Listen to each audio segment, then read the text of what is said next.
Good? All right. I'd like to welcome everybody to the Selectmen's meeting of Monday, August 26th, 2024. And would you please join me in saluting the flag? I pledge allegiance to the flag of the United States of America and to the republic for which it stands, one nation, under God, indivisible, with liberty and justice for all. I would like to take a moment before we get going, just to recognize and have a moment of silence. We lost a family member of one of our own over the weekend in a tragic accident. So I would like to have a moment of silence, please. Are you here?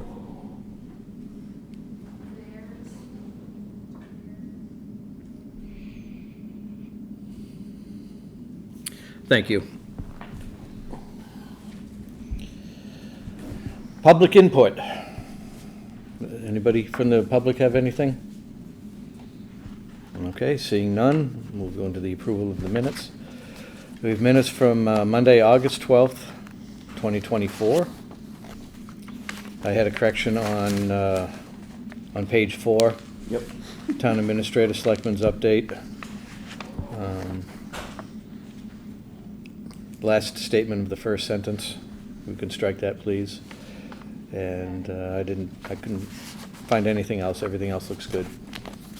So there's one misused word in it might Right have been here. corrected already. Chairman Murray will help. When I find it, I'll update you. Help, I don't know. Help what? With what, I don't know.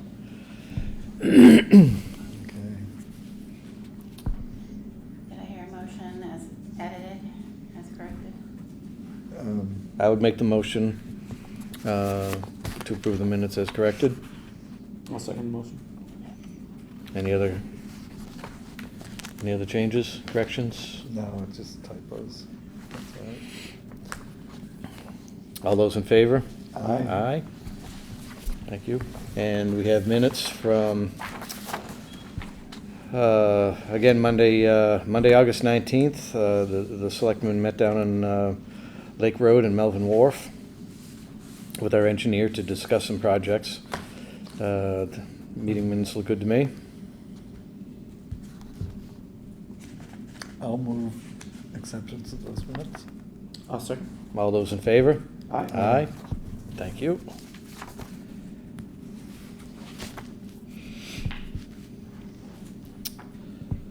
And appointments, 4:30, DOT.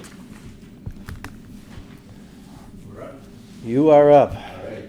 Thank you. Welcome. Good afternoon. Bill Lambert. I'm the Highway Safety Active Transportation Administrator for DOT. With me tonight, I've got Lee Baronis. He is the State Traffic Engineer. Nancy Spalding is our District 3 Engineer. Guilford, Lila Flynn, Highway Safety Engineer, working with my section. And Emily Hale, she's an intern. She's on her way back to college, but we're giving her a little bit of experience. So a lot of people, this is kind of a new topic for us, so it's we're trying to get people exposed to it. We're here to talk about Ledge Hill Road, Durgan Road intersection with 171. And I know we've had conversations about the intersection for a number of years with the town. More recently, we've got some new information that's given us reason to take another look at things like this. And rather than wait for this intersection to come back up again, we want to be proactive, and we reached out to the town to see if we could do this presentation. With due respect to anybody that's suffering through any kind of addiction disorders, I feel sometimes like with somebody that's going through the 12-step program, and this is my making amends. But 30 years as a traffic engineer, we have gone to intersections like this, and we've gone out of our way not to stop traffic unnecessarily. But with some recent information, we find that might not have been the right thing, so we're kind of going back and revisiting it. So I'll go right into the presentation. A little bit of an overview of what I'll talk about tonight. A little bit of a history of the subject intersection. There's not a lot of new faces here, so I'm sure most people are pretty familiar with it. Talk about our historic intersection control practice and how and why we've always done what we've done. And then what I really want to talk about is the Federal Highway Administration Roadway Safety Foundation recognition of 10 life-saving projects. It was an announcement I saw I think earlier this year or late last year. And of their 10 projects, 2 of them had to do with using always stop as a systemic safety measure. So talk about what we learned with that announcement. And then discuss some intersections that coincidentally were recently converted from two-way to always stop after we tried a lot of other things and didn't have any luck. And then talk about the subject intersection. So again, background. I spent 23 years as a state traffic engineer before taking over my current job last March. In that time, I looked at this intersection, seemed like pretty frequently. And the issue, the concerns we heard, there was frequent concerns about crashes and near misses. There's concern with speed along Route 171, sightline restrictions to the building on the southeast corner. Always stop control was discouraged in all those years. Town of Tufton Borough recently enhanced the stop signs. I think we got the LED border stop signs, right?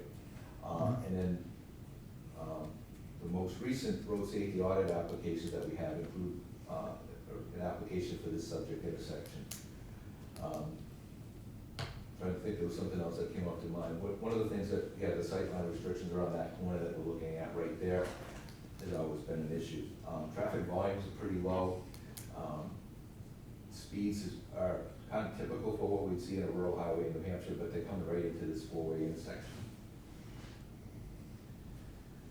So our intersection control practice prior to this past January, when we saw that report, was we used the federal guidelines in the manual on uniform traffic control devices.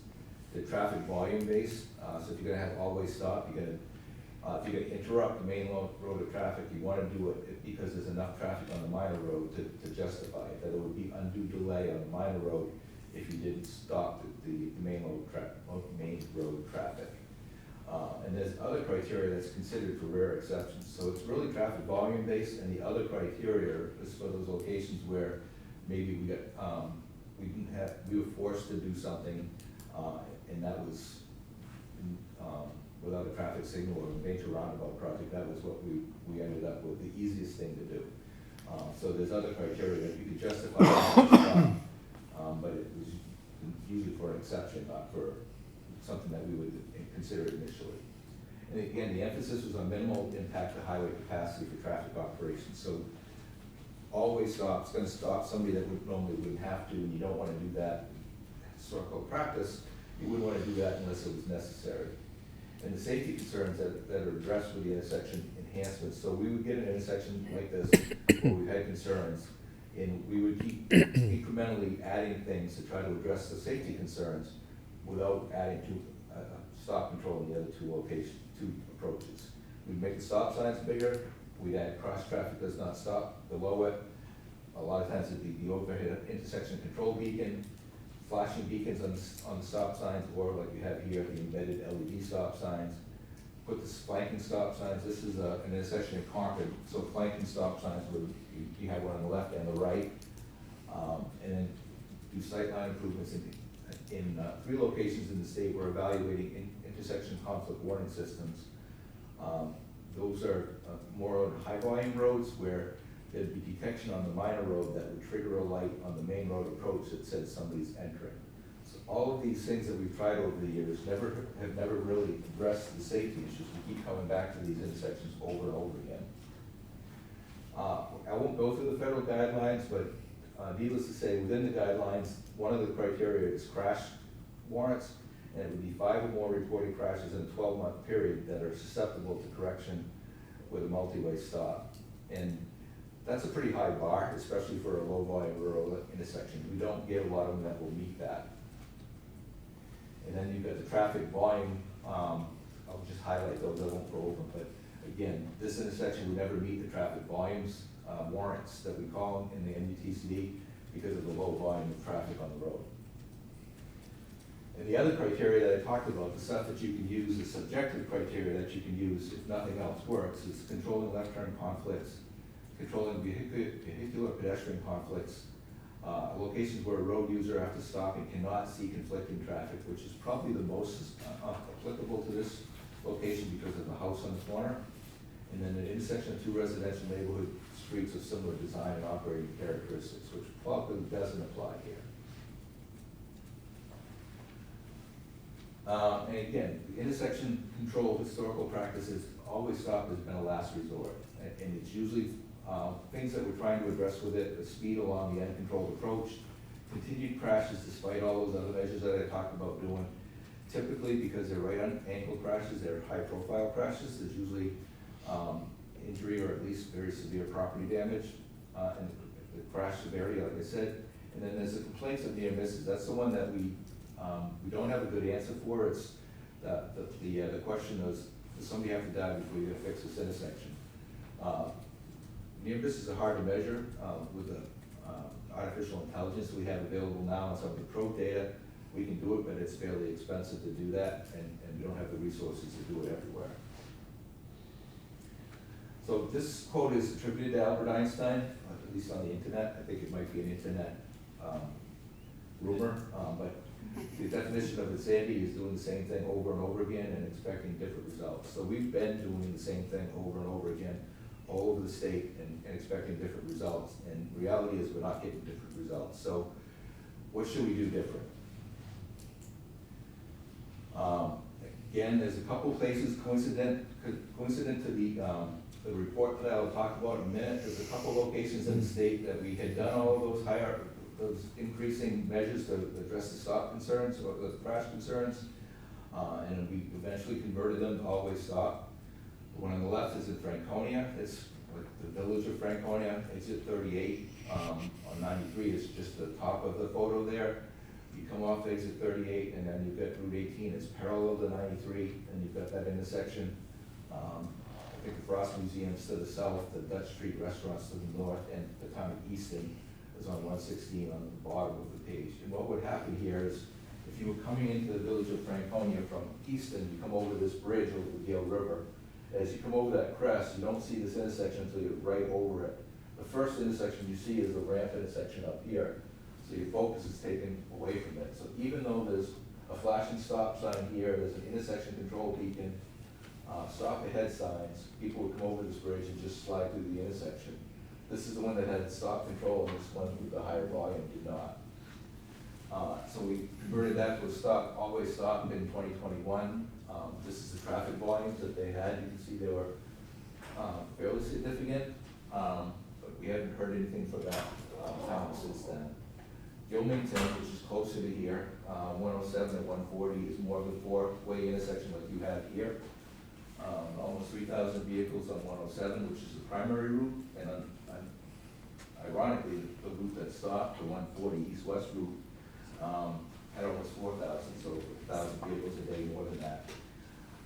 And again, people were stopping here, but they were misjudging the speed of the traffic coming in this direction, and because it's a heavier volume, they were getting impatient.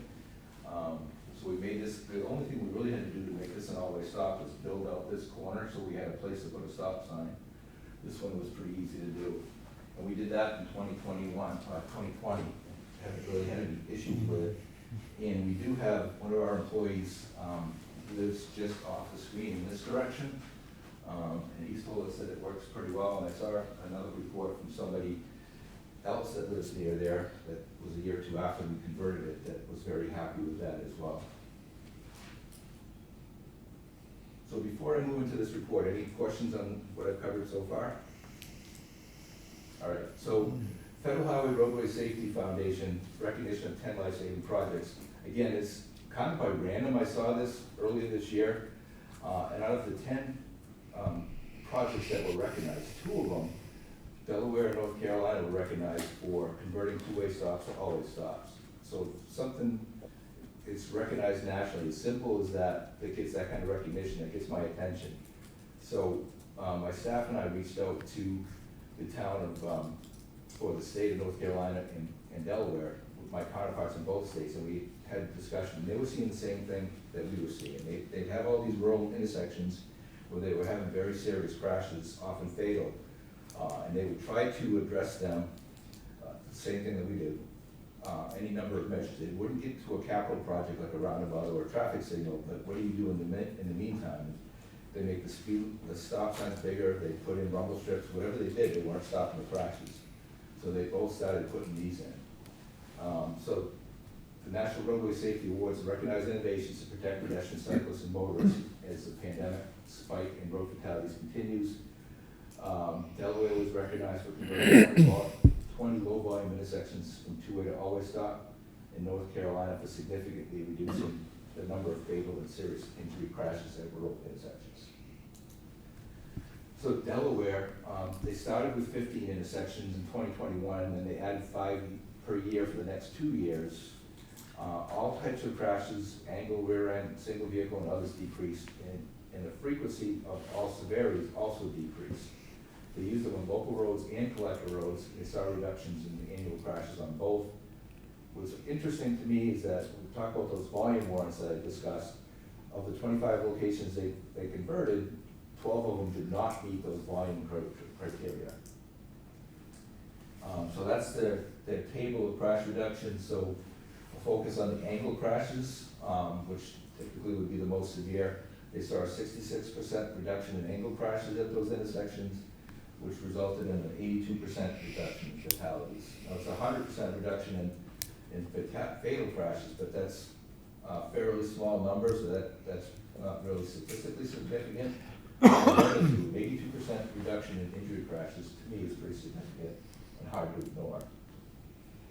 In North Carolina, similarly, they evaluated 50 intersections, and I think they're up to 300 and something now. They're going full bore with it in North Carolina. But of the 50 intersections they evaluated as part of their initial study, they saw a 77% reduction in fatal and injury crashes.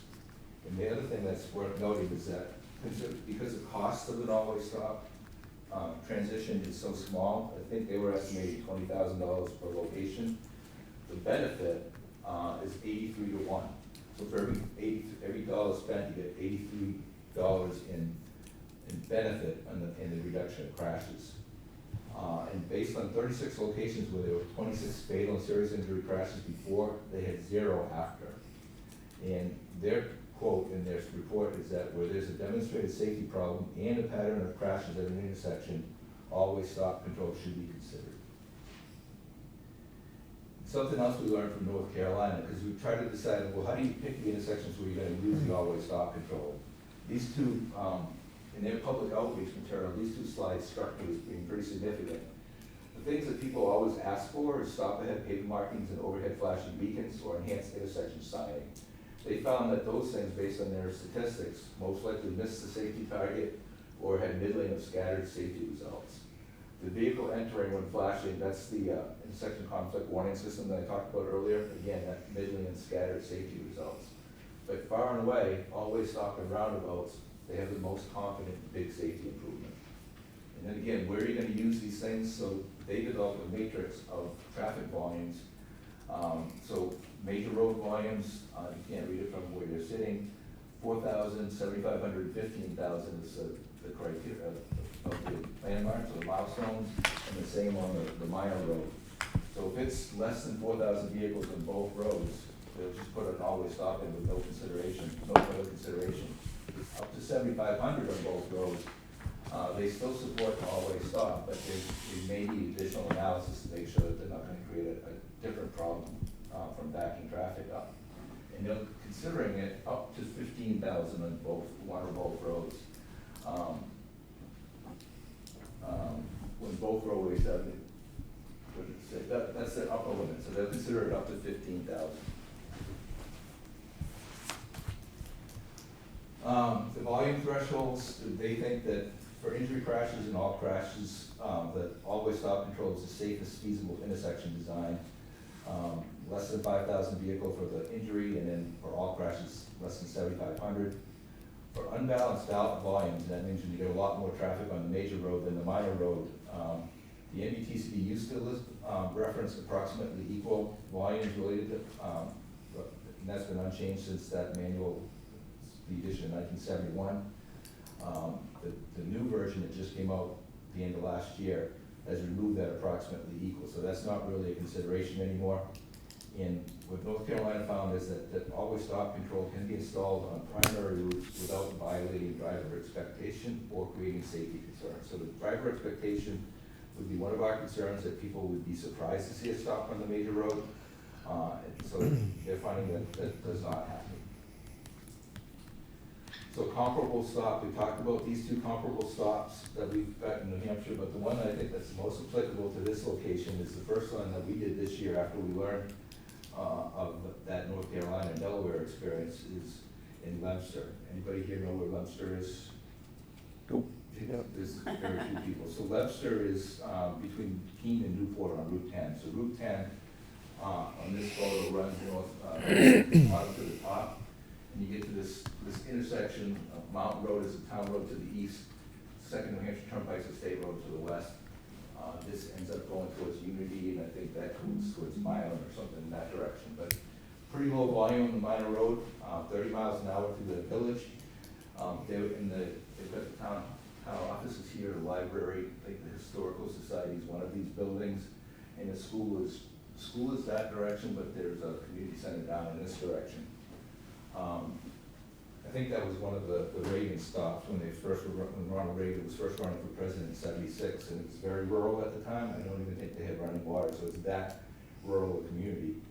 But again, we've been through there a number of times. We've rejected always stop because it's very low volume on the side roads, and it's very low volume, as you can see, on the main road. But they still had crashes, including the crash that severely injured one of our bridge maintenance personnel. I think he coded out. The person next door was able to revive him as an EMT. So it came back to our attention. At the end of last year, there was some legislative involvement, and we made this presentation to the town of Leominster. I think they were skeptical. I think the people in the room at the time just wanted us to put a flashing beacon up and enhance the signing. But after the presentation, they agreed to give the always stop a try. So that was in April of this year, and the feedback that we've gotten from the town has been very positive. So any questions about our history before I talk about this specific intersection? All right. So Tuftonboro, 171 Ledge Hill Road, Durgan Road. So everybody here knows what this is. I didn't change the picture from the last presentation. Imagine this is Tuftonboro. It's not Salisbury.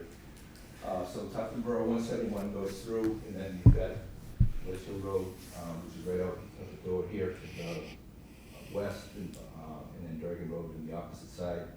The traffic volumes on 171 are very low compared to the other locations, 1,500 a day.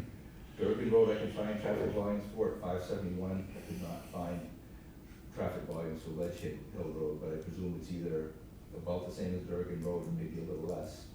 The crashes that I got from the RSA application from 2012 to 2022, there were 15 total, including 7 that were property damage only and 8 injury. And I looked at the, we have pro data now from TomTom so that we can do speed studies pretty much at a moment's notice. And I ran the speed studies today in 171. The 85th percentile speed, which generally is what we consider to be appropriate for speed limits, is 46 miles an hour, and the speed limit there is 35, I believe. In Durgan Road, it was the 85th percentile was 39 miles an hour at the intersection, or approaching the intersection, and Ledge Hill Road is 42. So the traffic volume certainly fit within that criteria. This is the matrix. So this is where North Carolina says, without any further study, they'll do an always stop, and this is the point where this intersection is. Maybe a little further to the right, because Durgan Road is more like 600 and 500, but you get the idea.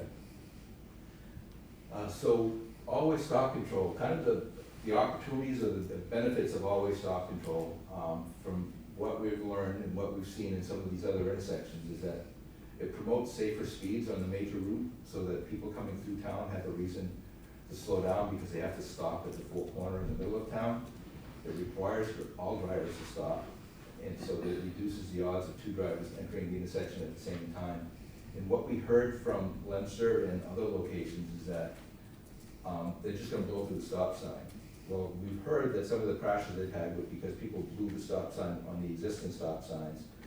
So if you get these low volume intersections and you know, you admit that occasionally somebody's going to miss a stop sign, if everybody's expected to stop, then the odds of that happening at the same time in 2 directions is pretty low. The slower stop traffic provides a safer environment for pedestrians. It becomes more of a residential, kind of a downtown intersection.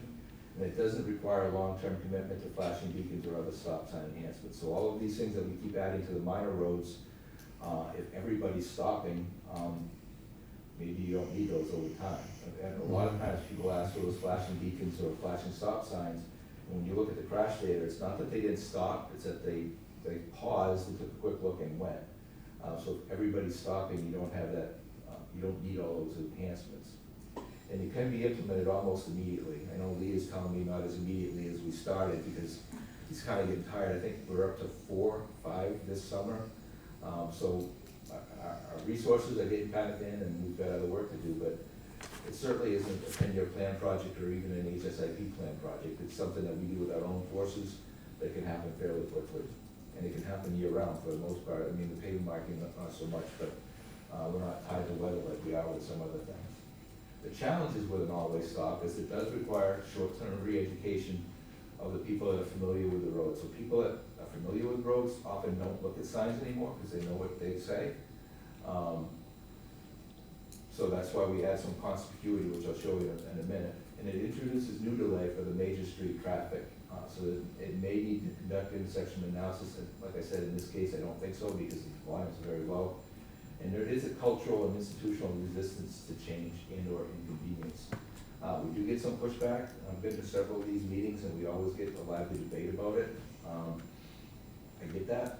Sometimes it's hard to get, I don't think you need to always stop at this intersection. I think it's a safe intersection the way it is. But the reality is that we keep getting called here. People have crashes there. And the implementation, so again, we reached out to the town, or I reached out to the town because I knew this had been on our radar before. The Commissioner of Transportation has the unilateral authority to regulate state roads, but we're not foolish. If we don't get local support, we know that that doesn't go over very well. People start calling elected officials. So it's important for us to know that we get buy-in at the local level. And if we get the buy-in, I think we've already determined that the always stop is feasible, so we can agree now that we can do it. All we would want would be something from the select board that said that they support it. And then the always stop control can be implemented by DOT personnel with advanced warning of new traffic pattern, and I'll show you that in a minute. But with this location, depending on scheduling, we do have a project right now with a consultant to do more of a systemic, statewide effort at always stop. So if timing works out, that might be something we roll into that project. Otherwise, it's something that we would do with our own sign crews, our own pavement marking crews. If we didn't have local support, we'd accept that. We probably would not, won't pursue the always stop control, but at the same time, we're running out of other options, the things that we can do there. So the conspicuity, so people want to know, well, how are you going to introduce this always stop to people that aren't familiar with it? So we would get portable message boards that would go over both of the new stop locations, stop approaches. We put them up a week or two in advance and said new traffic pattern, always stop ahead. Is that what the message is, the second message? You guys took the picture. New traffic pattern, Always stop ahead. always stop ahead, yeah. So that would be up in advance of doing any of the sign work. We have signs on both approach, flanking left and right, that would say stop ahead.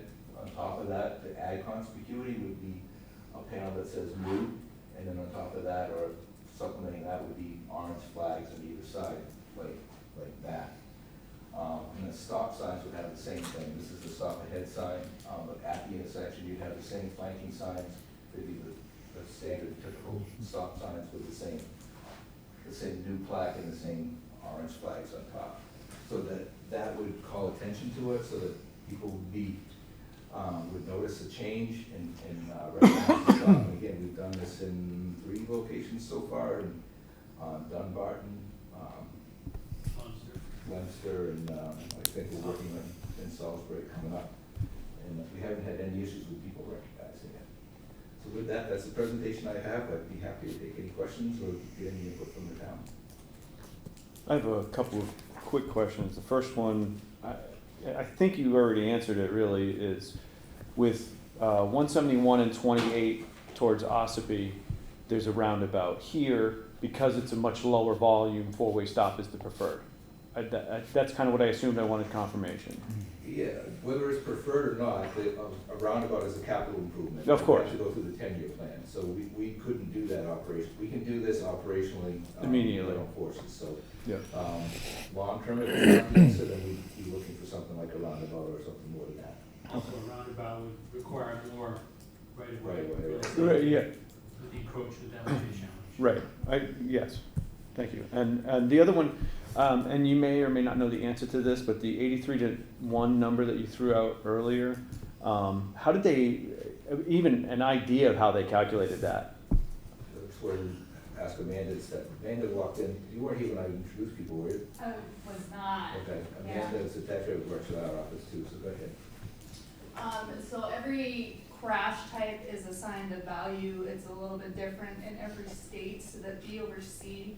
So the benefit is how many lives saved, which everything is assigned a cost. So in New Hampshire, a fatal crash is $15 million. And they look at things like lost work time, hospital stay, funeral expenses. It's things like that, even closing off the traffic for a fatal, investigating. So that is life saved, that's the benefit. And then you look at cost. So the cost of putting in stop signs, the additional stop sign would be for the four-way stop, and that's why it's so much higher. So for something like a roundabout, it would definitely, that DOT would be lower. Well, it would be lower, of Yeah. course, because of the cost. I get that. Yeah. Yeah. Okay. Thank you. Yep. Anybody else? Yeah, what would be a time frame for us to make a decision? There's no time frame. We don't have anything in our plan.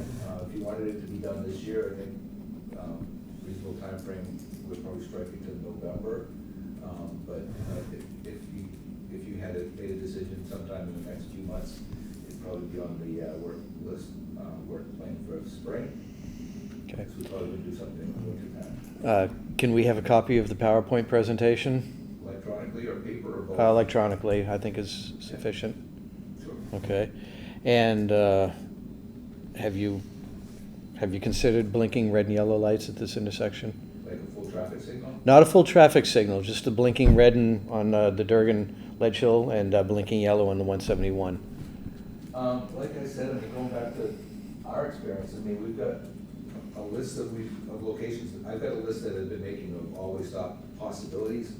A lot of those already have blinking red, yellow lights on. They just haven't done it. They become part of the background for them after a while. I mean, we went to Pelham, same thing, and we're waiting for them to make a decision. That's got the blinking yellow light on top. It's got flashing red lights on the stop signs. We moved the center line so that they didn't look like they were continuous.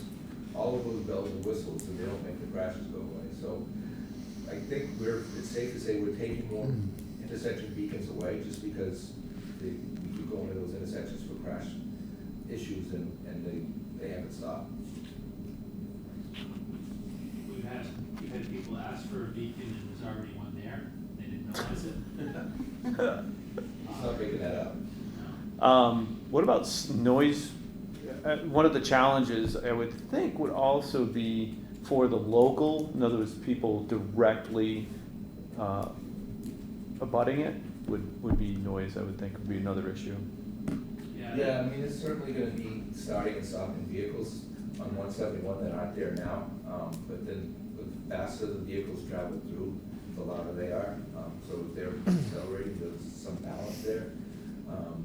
There's gotta be trade-offs to anything that we do, but I think that's, we haven't heard of issues with the 4 or 5 that we've stopped to date. I think they're happy that people are coming into this intersection slower and they're living in one of them. 153, 107, 140 are all fairly significant truck routes, and I think even those places we haven't heard a lot about noise. I would think with Jake brakes that would be. I was just going to say that I can hear the Jake brakes now coming from Ospey towards Stopton Borough, coming to that stop sign. Yeah. Neighbors will go ballistic. And that was one of the things that we've heard in the past, and again, it's what we've heard. You asked about the intersection warning beacon. They just don't work. I mean, if the sight distance to the intersection's there, they're okay in certain situations if you've got a sharp turn and there's an intersection that you wouldn't see otherwise. it's not that they don't see this intersection on 171, and the yellow light doesn't tell anybody to do anything different. It alerts them that there's an intersection there, but it's still the people on the side road that have to stop and yield, and if they're not doing that, that's when you're gonna get the crashes. Well, I think the, the lit stop signs have certainly made a difference. I mean, from year to year, since we didn't have them. One thing that the state hasn't done anything about is your signage. So can we expect that sometime in the next 6 weeks, we can get that signage fixed? Because all of the intersection signage on that eastern side and western side of 171 is obscured. I mean, I drive that road, in fact, I was on it last night, and the intersection sign coming from Moultonborough was virtually invisible. Vegetation? I'm sorry? Is it vegetation? Yeah, Okay. yeah. Well, vegetation and lean. You know, that sign's leaning, and then the one on the eastern side is pretty well obscured by vegetation. So I don't think there's been a lot of effort to notify the traffic that there's an intersection. We do it through lit stop signs on our side. Right, but the 171 doesn't have to take action, if they see the intersection, it's still a person, and we saw this on the way up today, people coming through intersections that are racing each other. People don't wanna be courteous, and, we have been designing, hearing a lot about what they call the safe system approach, and it's kind of redundant, safety improvements. And I like to call it the designing to the lowest common denominator approach, because that's what we're doing now. Yeah. We can no longer expect drivers to be responsible. I mean, that's basic driving skills and courtesy that we've grown up with don't always exist anymore. So we're doing things like this to make that one more safety measure to capture the people that are making bad decisions or are being inattentive. I agree with everything that you're saying, but I also think that, and you did say earlier that having the four-way stop sign was kind of a last resort. Wouldn't it be prudent for us to exhaust all available opportunities before we take the last resort? And would be like what? Putting the flashing lights up and. Flashing lights, double stop signs. Yeah, and what I'm saying is that we've done that in a lot of locations, but we always end up here. So I don't think that that's prudent. I think that's taking unnecessary steps to delay what I consider to be the inevitable. What used to be the last resort is becoming more of a justified through research approach, so that it's something that we're bringing forth earlier in the process, rather than adding bells and whistles that we've historically have found to be ineffective. So, you know, this is a option that we're raising in a number of locations that don't have the bells and whistles yet, because this has become more, shall we say, mainstream, that the research has shown that the concerns about the all-way stop scenario are not unfounded, but less of a concern than initially planned. You know, engineering does evolve with time, and what used to be the solutions, you look back in retrospect and you say, well, maybe that wasn't such a good idea. Things like running interstates through down, urban centers and things like that. Times have changed. And I know the town has submitted the road safety application. We had 23, I think, close to 20. So we've prioritized them. And to be honest, the crashes here probably aren't gonna make the list of one that we would do it. So it wouldn't even make an evaluation of what is the short, medium, and long-term improvements at an intersection like this. But you always stop knowing that there's a history here and enough of an interest to submit the application. So always stop is something that we don't have to put a lot of study into. I think it's been proven to be effective, and a lot, I think Maine's been doing it. They just didn't tell us about it until recently. So states like Maine, Delaware, North Carolina. North Carolina, you talk to them, they're proactively doing it at places that even if somebody's balking at it, because they know it's the safer alternative.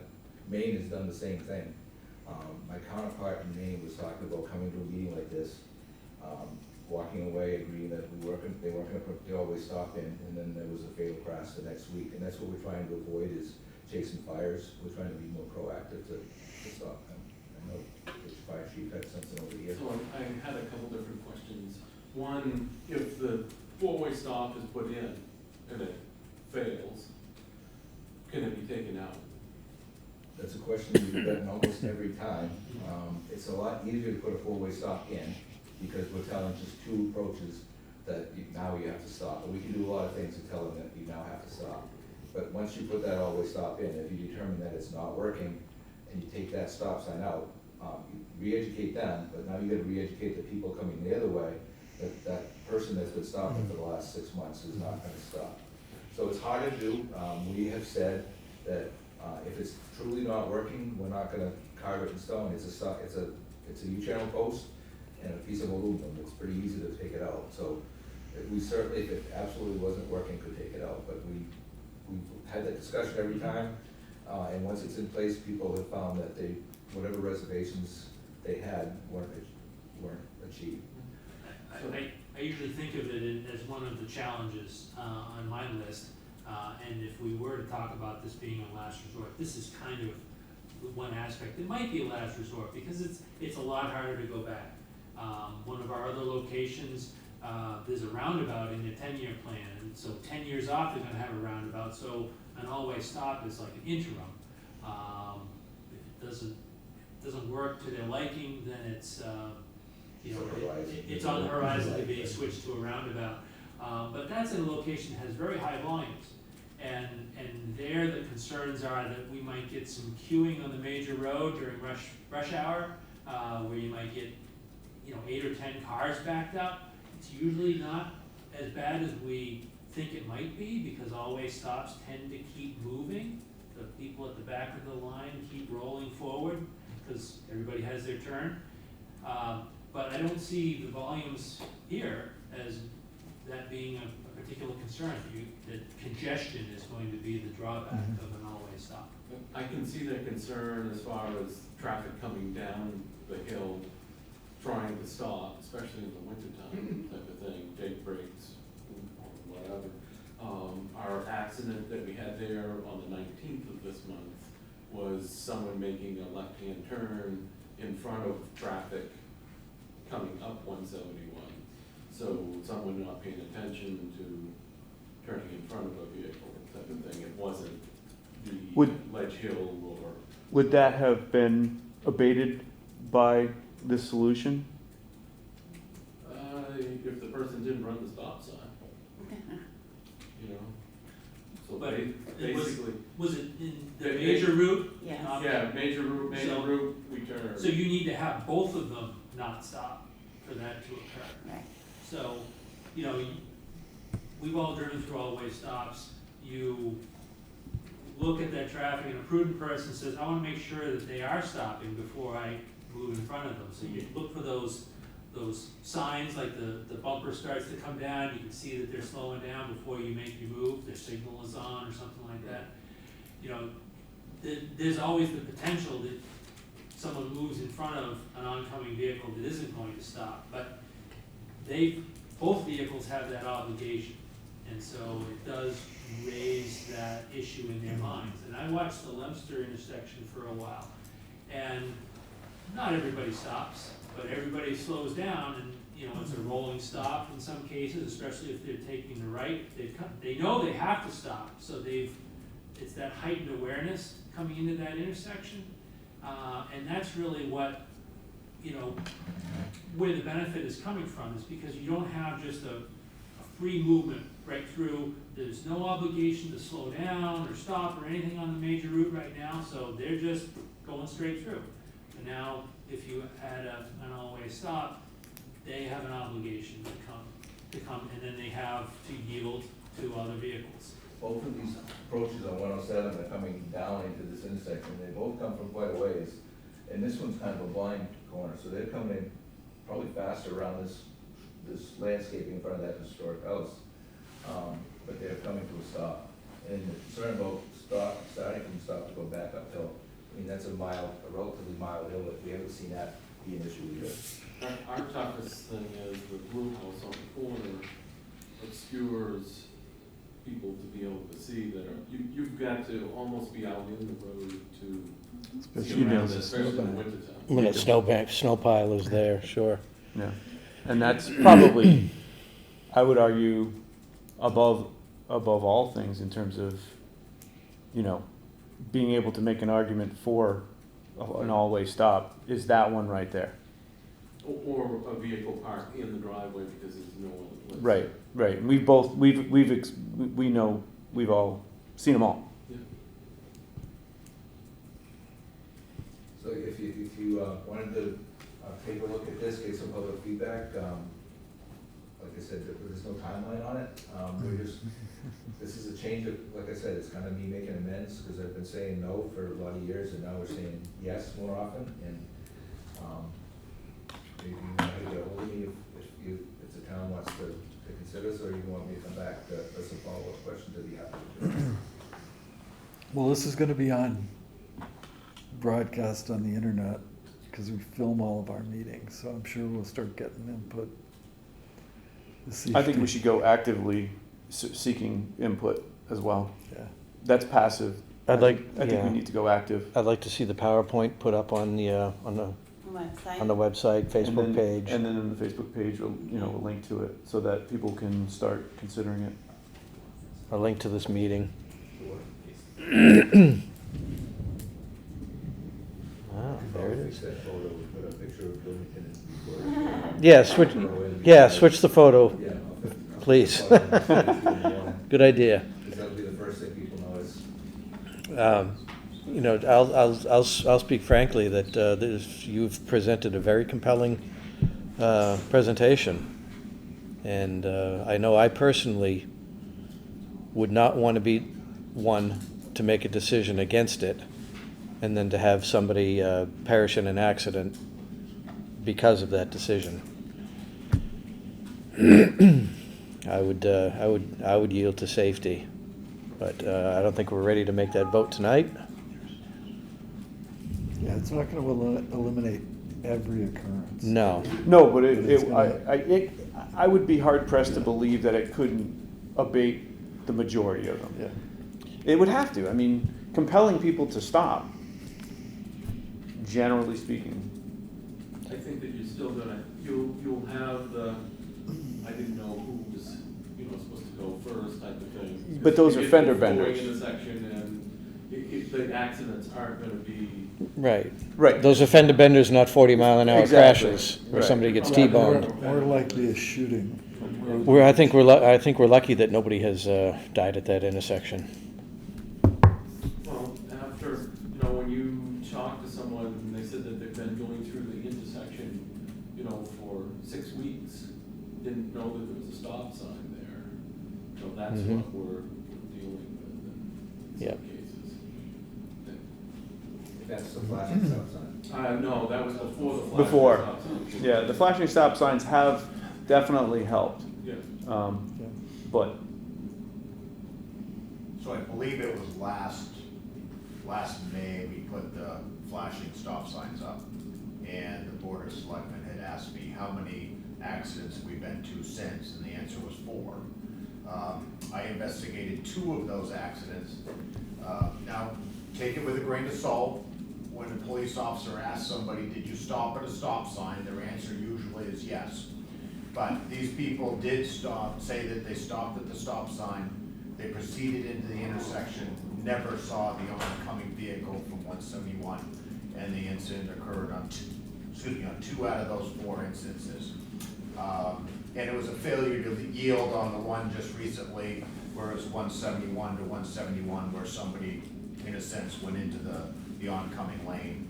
I think that whether you double the amount of stop signs or not, you're gonna have people stop, but then again, they have to yield to each other after the fact. The question that I have is, human beings are creatures of habit, right? So you put up warning devices prior to enacting the additional stop signs. Have you had any data in terms of how many people finally come through 2 months later, not paying attention, and they blow 40 miles an hour, in this case, right through the intersection, because they hadn't traveled in the time frame that your warning signs were up. Have there been any documentation about, in your past? I don't have any definitive documentation. Are Okay. you aware of So any? this program is very recent, and we usually don't get crash data until the following year. And even at that, the information is very limited, so we often have to go to DMV, have them redact crash reports by hand, and then we get them. So that it can be a long time before we have that. Got it. But we do have a relationship with the towns through these types of meetings, and, Sure. and we communicate as in the lead up to it and after implementation. So there's a mechanism for us to get that anecdotal. Oh, you know, we had 2 crashes since we put that all-way stop in. Mhm. I don't hear that. As, you know, Okay. I have to reach out to people and say, how's it going? And they go, oh, yeah, it's fine. I think that's the problem with getting all this information afterwards, is we only hear about it when it's a problem, we don't hear about it after, so. I understand. And just to clarify on the warning signs, our typical practice is the message boards, the dynamic ones that flash. We usually keep those up for about a month after the initial implementation. But the other ones with the flags and the new, we usually target 12 months for that, so that we get a full cycle of seasonal folks. Right. So that people start to say, it's not new anymore. Right. And then it's time to take it down. Right. And in some cases, we may have duplicate signs in advance. We may take out the duplicate one if we're finding that there's good compliance. If it's not necessary, we may go to just a single Single, stop one ahead. side. Yeah. So we went to Dunbarton a month or 2 ago, July timeframe, we put the always stop at Page's Corner on July 30th. So today I got an email from the police chief, I'm just reading it for the first time now. I wanted to touch base about Page's Corner and the new always stop configuration. I'm pleased to report that we have had, and this is all bold, no reported accidents at Page's Corner since the always stop implementation on July 30th. This is even more so significant given that this time frame was during historically busy traffic times like summer vacations. We spent some additional time and efforts conducting traffic enforcement in the area, and the additional signage has certainly been helpful in warning drivers of the new configuration. And it goes on to say, although we will never make everyone happy, a majority of the feedback that I have received thus far has been positive, and the crash data doesn't lie. So that's from Dunbar. And that was a situation where it was a 3-way stop, and we were just putting a stop on the 4th leg through Route, is that eastbound? Westbound. So it was even smaller change, but it was a much higher volume road. So we stand corrected, we do get good news sometimes, right? So we'll take that as good news. If we were to go through with this, would we be able to have the state put up no exhaust brake signs along with it? We don't, because they're a legal safety device. We have allowed towns to put up, integrated into their welcome signs, something voluntarily asking people not to use them. But I was on 106 running our NASCAR speed race control one time, when somebody just stopped in front of a tractor trailer, and that tractor trailer needed every device that he had available. So we're not willing to take a safety device away from truck drivers. Do they overuse it? Absolutely. But when they need it, they need it. And we sometimes see the opposite, where people are accelerating unnecessarily. They may have modified exhausts, and this is another opportunity for them to come to a halt and then take off. And, you know, motorcycles or modified cars, you sometimes hear noise. And so, I mean, Bill makes the presentation, but I might put that under the challenges. Yeah, in the definitely. future, is that, you know, you have those situations, and that's a really local issue, because if you have residents there. Yep. Page's Corner, we don't have as many residences around it.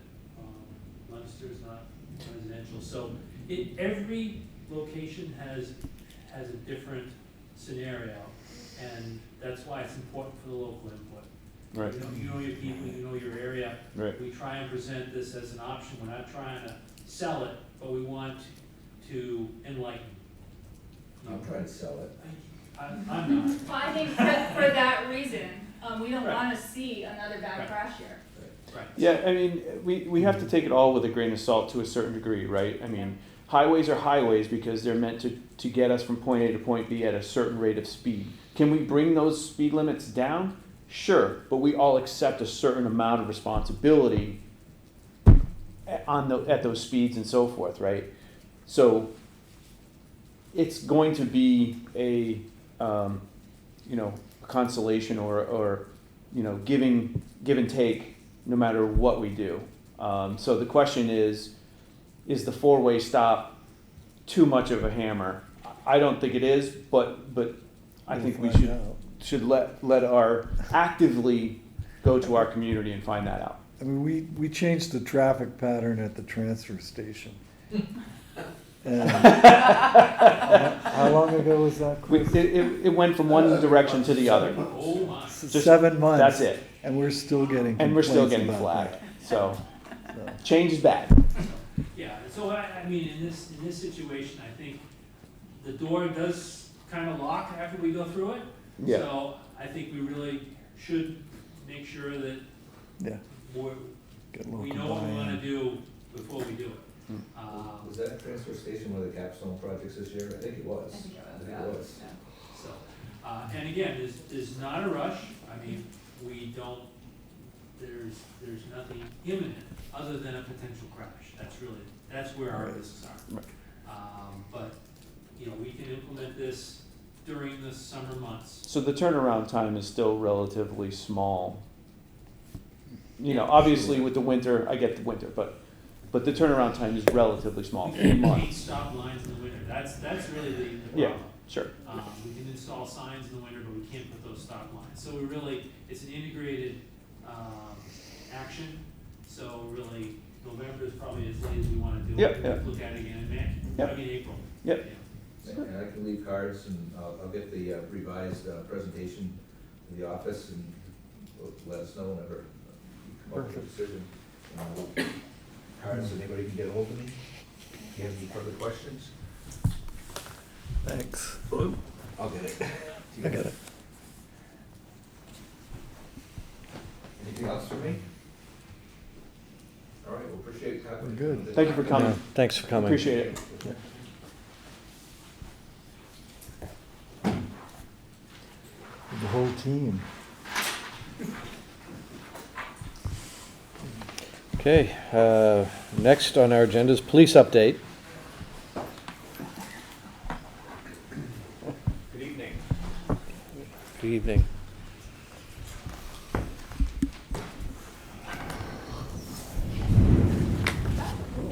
No, it's gonna rain. Actually, I don't think it's right now.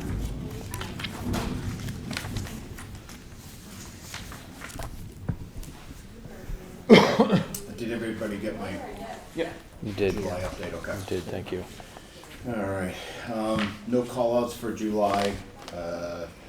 Nobody went to training for July. As you can see, our numbers, for the most part, are within a few numbers of each other from the same time last year. Obviously, directed patrols are down, even when you add community policing and directed patrols together. And we are working for the month of August, obviously trying to pick those up. Let's see. As far as the felonies go, I believe, looking at the felonies compared to last year, I think they were, the theft and identity theft were pretty much where the numbers increased from my last update, where we had either one or two of those. And calls for service were right about within, 15 or so of where we were last year. So nothing's really changed there. I know it's kind of gone around on social media and stuff, but on July 10th, there was a resident in North Country Village that I was dispatched to do a welfare check. And it was determined that the subject had barricaded themselves in the home. There were some concerns for his safety. There were also some concerns doing a lengthy investigation that the subject may be armed. I called for the assistance of the New Hampshire State Police, and we systematically, over the course of about a day, tried to continue to make contact with the individual, try to do some surveillance of the area, see if there was any activity that we could see that would determine that the gentleman was okay. They ended up in turn, when it became a time where we needed to think about looking inside the home, they turned around and they called, or actually I should say, New Hampshire State Police Colonel requested that the Maine State Police come with their drone unit. Maine State Police has a specific drone that has propellers that are guarded and that type of thing that they can use to go inside a home, so that you don't have to send a person in, you don't have to send a dog in or anything like that. They came down from Scarborough and they assisted us. We were able to open a window, they flew the drone in. Subsequently, and I hate to report this, we found the subject deceased in the home. So with that being said, New Hampshire State Police, Maine State Police, Carroll County Sheriff's Department, and the Tufton Borough Fire Department, they all assisted in some form or another to help us through this critical incident. So I thank every agency for that. It opened up my eyes in the sense that around here, we're starting to see more and more drone use for search and rescue of lost or missing people, whether they're Alzheimer's or dementia patients or whether they're young children. This was a new eye-opener for me, that somebody was able to fly a drone in the house and be able to have a visual real time, and that would protect obviously citizens or protect police from making some adverse movement that would up the ante. I am contemplating and would like to start a drone program here at my agency. I actually have a donor that has come forward that said that they would match our funds of the Police Benevolent Association to purchase a drone. Sergeant LaFave is already a fixed-wing airplane pilot. He was able to get his drone certification, so I already have somebody to fly it. So I guess I kind of was bringing that up to you folks to see if you had any questions or any concerns. I think that we could utilize it for all gamuts of search and rescue to other situations like this, documenting crash scenes and critical incidences and that kind of thing. How much is a drone?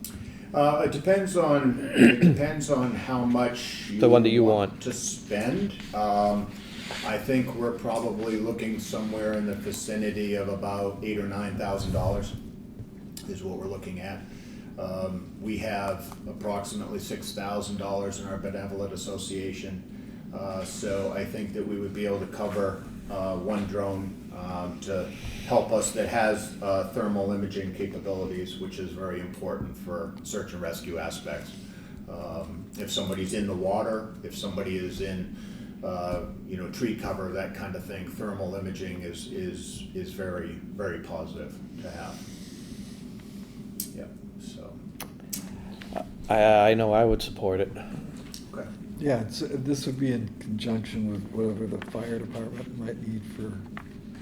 Absolutely. We work very close with the fire department. So yes, so if there's a situation where we all get together to exhaust all our resources, we most certainly would be utilizing whatever asset that we have to assist them, and they do the same for us. Let's, so I like the idea, first of all. I wonder if it makes sense to cross budget boundaries. In other words, if the fire department can benefit from this, it might be in our best interest to share the cost if need be. I'm not saying that's what we do. I'm saying maybe we want to consider that.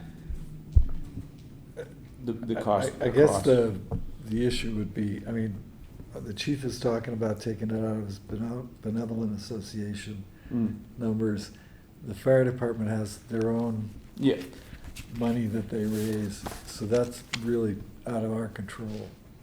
So Right. it's off budget, it doesn't, All I'm saying is perhaps you two yeah, they. want to get together and have that conversation. So that, your budget isn't the only one being hurt, or not hurt, but used Impacted. for it. That's all, I'm just have the conversation, that's all. Sure, okay, yeah. I was bringing it forward from a benevolent association was because, that's something where it's donations from citizens over the course of several years. Yep. And we really, other than using it for a scholarship, every year through Kingswood, we really don't have an expenditure for it. So I felt that instead of trying to sit back and approach you folks about, well, I have surplus in my budget, can I Right. try to make a large expenditure? I thought that utilizing the donor, we could at least get something started, and go that route and not have a major impact budgetary wise. But we certainly have room to discuss if it needs to be, yeah. Yeah, I guess it's more thinking future. It doesn't necessarily have to be now, but maybe in the future. If you find that you need to do some cost sharing, just consider that. That's all I'm saying. No, I think you're absolutely correct on that. I think, like certain things like the drone that Maine used to go in the building, I mean, we're talking maybe about a foot square, totally encapsulated. That would not be the best solution for a search and rescue drone. Doesn't have thermal imaging. Flight time would be limited, that kind of thing. So we would want to think about maybe something that with thermal capabilities that could fly a little bit longer before a battery swap out. So there could be a possibility where we start a program with something that would encompass the search and rescue capabilities first, and then maybe somewhere down the road you add a drone to the program. But I mean, we can revisit that at a later time. I just want to try to get this, no pun intended, off the ground. Right? So, okay. Excuse me. I would just look into annual costs for maintenance, kind of support, and any communication that needs to get that footage to computer. Okay. That might be an ongoing cost for you. Okay. Yep. All right. Got it. Let's see. Identity theft calls are been on the increase. So, again, like anything else, I just want to caution people that if in doubt, don't take any action or give any information out. We're seeing an increase of text messages and what we call phishing emails. Had a case where an individual received an email that had everything that looked like Geek Squad logos, thanking them for their $400 and something subscription. They call the number, oh, we need to confirm your information, and next thing you know, they're now a victim because that information that they confirmed has now been a withdrawal. Yes. So need to be super cautious. If something you didn't order comes across, totally delete it. Don't even address it because it's somebody fishing for something. Are you seeing this across any particular demographic more than others, or is it across the board? Do you understand my question? The ones that, off the top of my head, that are reporting it are more mature folks, retired folks. I would that think kind of the thing. I would think the elderly are more at risk for stuff like this. In my experience, I'm not speaking for anybody else, just in my experience. Yes, I think as a general rule, they are easier to target because, and I don't want to offend anybody, they may not be thinking quickly enough, and that's what these folks really strive to catch are the people, the believe me, I'm doing this for you kind of deal. I'll make this right for you, and give them peace of mind, and then they start to ask questions, and it starts to snowball, and people are not keeping up with that conversation, so they fall into being victimized. Is usually the way that they're going. Yeah, absolutely. Yeah. I don't know if there's a way to do it, but if there's any way that, say, perhaps education can help.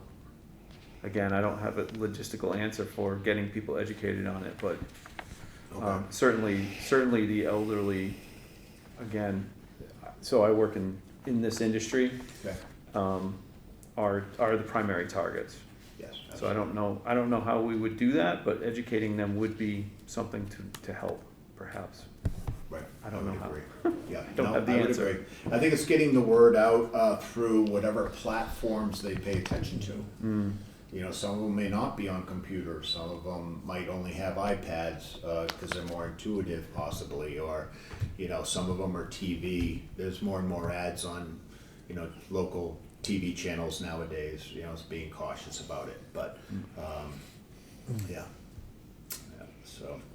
All right. We've had an influx of some reports of theft around Lower Beach Pond. A canoe, a paddle board, a paddle boat, fuel tank, that kind of thing.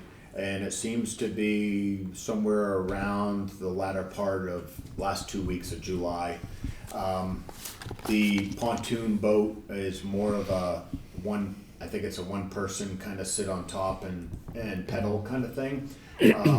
I am not sure how these little bit larger crafts like a canoe and that kind of thing are coming off the pond, just in the sense that there's kind of a reduced amount of areas that you could drop in.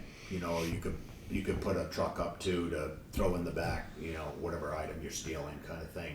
So we're kind of looking on that. We don't have a lot of leads right now, but we're still investigating it, trying to figure out if somebody's seen something or that type of deal. But there has been an increase there. A lot of them were seasonal homes. People would come up after being gone for several weeks and they go to use their paddleboard and it's not there.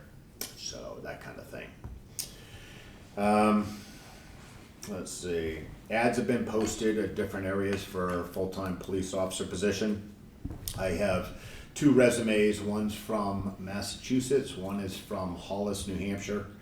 And so I have to reach back out to them, see when they could be open to an interview, and see, you know, what their thoughts are on, you know, reaching this far north to start a career in law enforcement. The one from Hollis used to be a Mass certified police officer. I think he's expired at this point. So the question would be is how long he has been out of his job as to whether or not I can just get him into a short law package at the academy and start working to get him on the street if I were to hire him, versus having to go through a 16-week academy. So I need to start working on that a little bit. There was a certified officer that reached out to me and has received an application from an area or from an agency in Carroll County. You know, my hopes would be that maybe that will follow through and we'll have something like that to be able to report in a couple weeks. And let's see.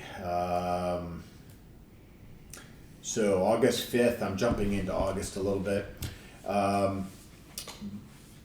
I received a report on 171 in the area of 30 to 20 for street numbers, speeding in there.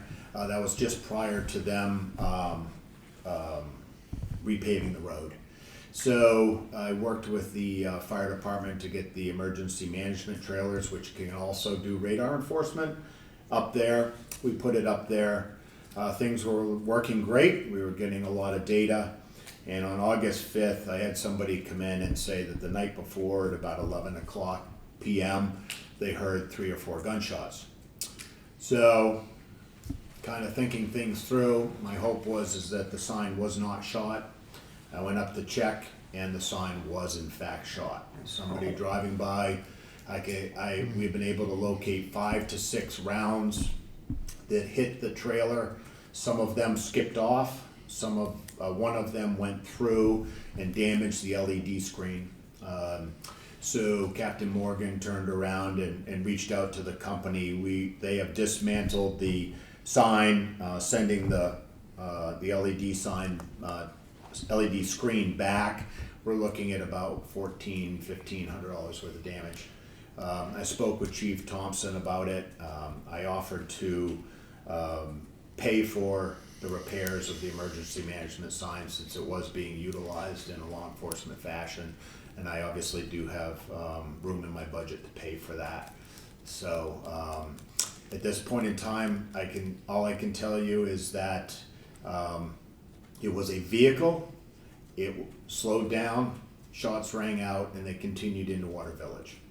And that's all I have. There are no cameras in the area along the way that have given us any leads. I am deeply concerned about it because wherever those rounds skipped, the Libby residence is through the woods right behind there. So not only do we have a felony level of criminal mischief of damaging the sign, but my argument would be is that we have a reckless conduct issue with a firearm as well, which is another felony. So if we can find some leads and we can hold somebody accountable, then we definitely will hold them accountable. So Do those trailers have the ability to add cameras? So those trailers have a camera, and I've been working with Captain Morgan about trying to figure out how we can best utilize them. I cannot utilize the cameras while they're in radar mode because of state law. We cannot surveil the motoring public as a police department police officer and take pictures of violators, that kind of thing. There is a way that I think he was looking into the fact that if the radar sign kind of moved somehow or something like that, that it would trigger the camera at that point. But he was checking into that. I don't think the bullet that went through moved it enough to get anything. I think that the issue was it was at night. Yeah. And Okay. it just captured like taillights. Yeah. Okay. Yeah. All right. So I think there is a way to kind of do it where that if things are starting to be malicious with the sign, we might be able to get pictures. But other than that, we need to make sure that we follow the law when we're using it in that fashion. They had the one in Melvin Village that they had used to warn traffic about the auction at the church, and then they kept it down there to get some speed data for us. I went and checked that one as well, and that one seemed to be okay. It was just one of those things where somebody reported fireworks that night, and I started to go, oh no, not that sign too. But it turned out to be okay. So we were all right there, and we still have that one sign up and running. Just to answer the last question, do we report it to the insurance? If we've got $1,000 deductible and it's gonna cost $1,400 to $1,500, it's probably not worth it. No. Right, yeah. And it could be a little bit more, it could be a little bit less. They're gonna assess the sign once they get it back. I did ask Chief Thompson to keep tabs of his man hours to dismantle, package, ship it, and then reinstall everything, so that if for some reason we do hold somebody accountable, I can also add that to the criminal mischief aspect for restitution, right? So to keep that in check. So it's just a matter of just trying to get some leads at that point. Yeah. Okay. And the only thing that was not on my list that I have done is unlicensed dog report. Based on the law for unlicensed dogs, I have to report to you by August 31st. And so that's what I just gave to the chairman. We started out with 116 dogs that were not, or 116 dogs that were not licensed between the town clerk's office and the police department administrative secretary. Reminder calls were coming out. We had 17 summonses that we issued to 17 dog owners, and majority of those were paid except for 2. One of them I'm working with right now because it doesn't look like their dog, due to health and age reasons, is going to make it through the year. So I'm working on some compliance there with that individual. The other one was issued a summons and has an issue with being able to afford the rabies vaccination So I'm working with that individual before I submit a claim into, a citation into court. So I only have 2 that I'm working with, but I would say to you folks that I have 100% accountability, knowing that those 2 will be disposed of in one form or another. And none of the dogs were seized. Everything seemed to go fairly quickly. So we've got that taken care of for 1 more year. Good. And that's all I have. We did cover a motorcycle accident this past weekend over at Abenaki Tower. That seems to be an issue of contention, especially for motorcycles, that just the way at the crest of that hill, you also have a turn involved. They seem to come up and over and, go off the road.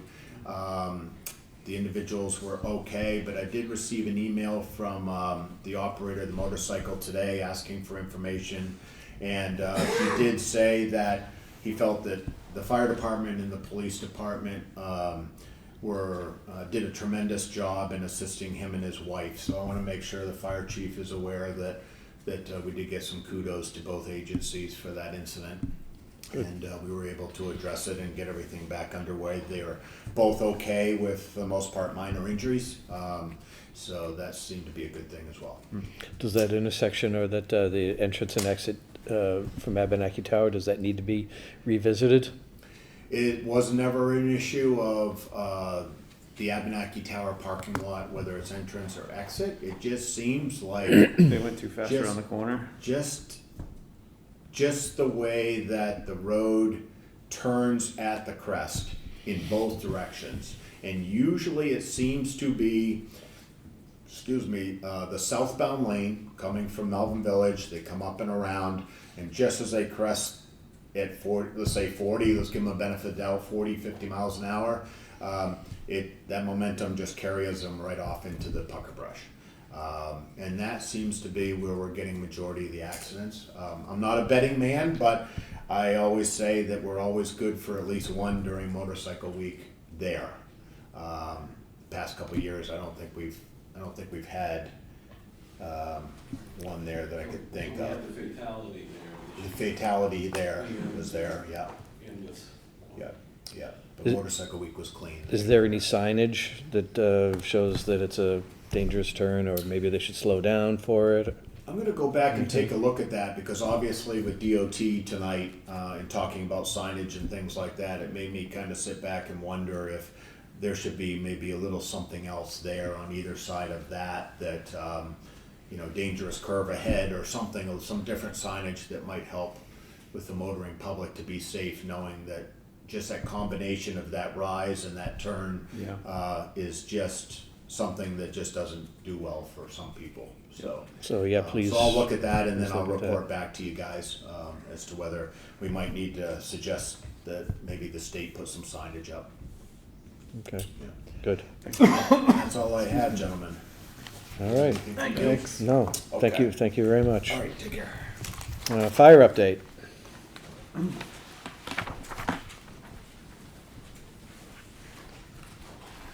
Welcome, Chief, thank We're you. running late, John. Okay. All right. Did you have any questions in reference to the beginning of? No. So we're 121 calls ahead of last year, and we're slightly ahead also as far as the inspections and things this year also. So that's probably keeping us really busy with the different things. I would recommend that we not go over every single item on this list, but if you have anything that you think is a shining star and Sure. needs to be discussed in public, please do. We've got just a couple different things. The Mirror Lake Station, that generator was completed today and is up and running. So Good. we'll be putting the 2 portable generators that we have. We have 3 total, but we feel that we should keep one for a backup if we need to do something somewhere or take a generator somewhere. So there'll be 2 that'll be put out to the highest bid. here shortly. And do you have preventative maintenance agreements on all of your generators? The bulk of the generators are maintenance by Scott, and our big generator at the fire station is done by generator connection, and we have an agreement in place with that. I don't believe that Tim does generator maintenance, so that's something that we'll have to have generator connection or someone come in and take care of. Yep. And then we have the mobile generator that Lake Trojan Fire Apparatus takes care of all the oil changes and stuff like that. If there's an issue with the generator or a question of whether or not it's putting out, then generator connection would have to be involved in that. That's all stuff that we take care of through emergency management side of things. That's where the generator item that we have in the line item. So I try to figure all of that out of what it's gonna cost ahead of time, any major maintenance. Down the road, we would like to see a stationary generator sitting at the school instead of having this mobile generator. It's getting to the point in a few years, it'll be up for its, it'll be like 30 years old or whatever. At the time, when we did the whole project, schools, the Governor Wentworth School District wasn't allowing stationary generators to be put, so that was the only option that we had. Things have changed quite a bit. So this I think that we could work with. conversation can be Yes. reopened? Yeah, and we've actually put feelers out to the school district to see if that would be something that they would look at. Good. With that, it would not only open up a bay at the fire, the Mirror Lake Fire Station where it's capped. It would also keep us from having to move it back and forth. It would be fixed. We could share propane with the school possibly, as far as that goes. Instead of having it run off of oil, as far as diesel type of thing, and having the diesel go bad over a period of time because it's not used all the time. I think it has quite a few benefits, but it's a matter of whether or not it could be put there in the long run. But we'll look at that and we'll get back to you with further information. And there's probably grants, or I know that there's grants as far as at the state level to be able to incorporate into that whole project, because it's our emergency shelter. Good. That we have. So that's why we have that there at the school. So, we're working with Audrey and Cammy in reference to some items that we had found. We got a full printout as far as expenditures and stuff like that.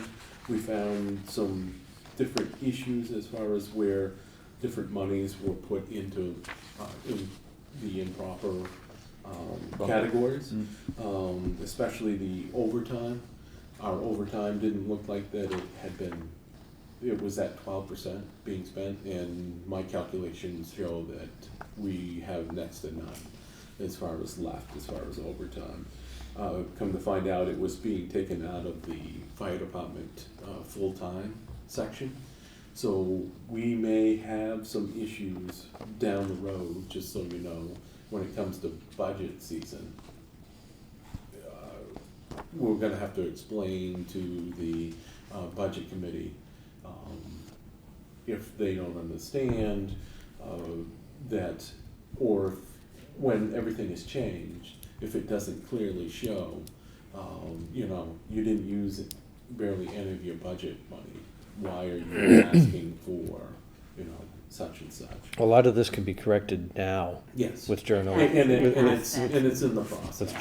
journal But entries. We just didn't want you to say, or to go, hey, how come you didn't let us know about this as far as it goes? Thank you So for being proactive. they're in the process of taking care of all that, and I apologize, I used to, in the past, like every couple months, go through and have a printout and look at that and go, okay, this is in the wrong category, but I get away from it, and now we've gone back to it just to make sure that, we don't have any issues. The other thing is the fire engine lease purchase agreement was submitted with the fire department's minutes for board's review prior to the meeting of being held August 26th. This packet requires many signatures as well as details to be inputted by the town office in order for us meeting the September 17th signing day. And it's requested that this be signed during the meeting. I don't know if that was a possibility. And the other question is, would the Board of Selectmen approve a wire or ACH for the initial payment, also due on the 17th, to facilitate the timely signing? I don't know if we've ever done that in the past. I think that we may have issued a check in the past and got it there at whatever period of time. I don't remember how that was handled as far as it goes. Yeah, I Is this don't, being requested by them, or is this something we're trying to do? They said that, you know, a wire could be, and they gave directions of how to go about that. We're just wondering, will we be able to meet the September 17th deadline as far as the payment being issued to the company? Yeah, why not? Regarding the first item, Selectman Albee did review the lease purchase and asked it to be sent to legal, so it's now in legal's hands. Okay. And Chairman Murray decided to wait till it came back from legal. And Excuse me. so they do not have it Okay. signed today. I know that it's a different lending source than they used before. So I didn't see anything in the paperwork that you actually needed, before you needed a whole page that legal counsel, you know, reviewed it and went through it, and this is what they found, and they specifically requested that be done. So that's fine. yeah, so it's in legal now. When we get it back from legal, we'll We'll go from there. go from there, yeah. Mhm. Hopefully that- ACH, hopefully that we won't could take too long. ask, the treasurer if, you know, he could do that. I have no problem with it, Because it's only a It's the one-time same. payment, yeah, It's the same thing as a check, I mean. right? yeah, I have no problem with it. It's unusual for No. municipalities, but they're moving that way. Right, I mean, yeah, everything is. It's the same No thing as a check. different than writing a check. Yeah, And the only other thing that I have is a request that if you, I don't know when your next meeting is with Jim Dean, but we need to have him, no, he's not on tonight. we need to have him either be present or be online for upcoming meeting. It's called our RSM meeting. One of the more current storms, they need to have his information at one of those storms. So if the selectmen could possibly. Is that the one tomorrow? The 27th? I see something in the paperwork in reference to cancel the meeting on 8/27/24 and replace it with one-time terms, Teams meeting for the recovery scope meeting, RSM, but there's no date. Okay.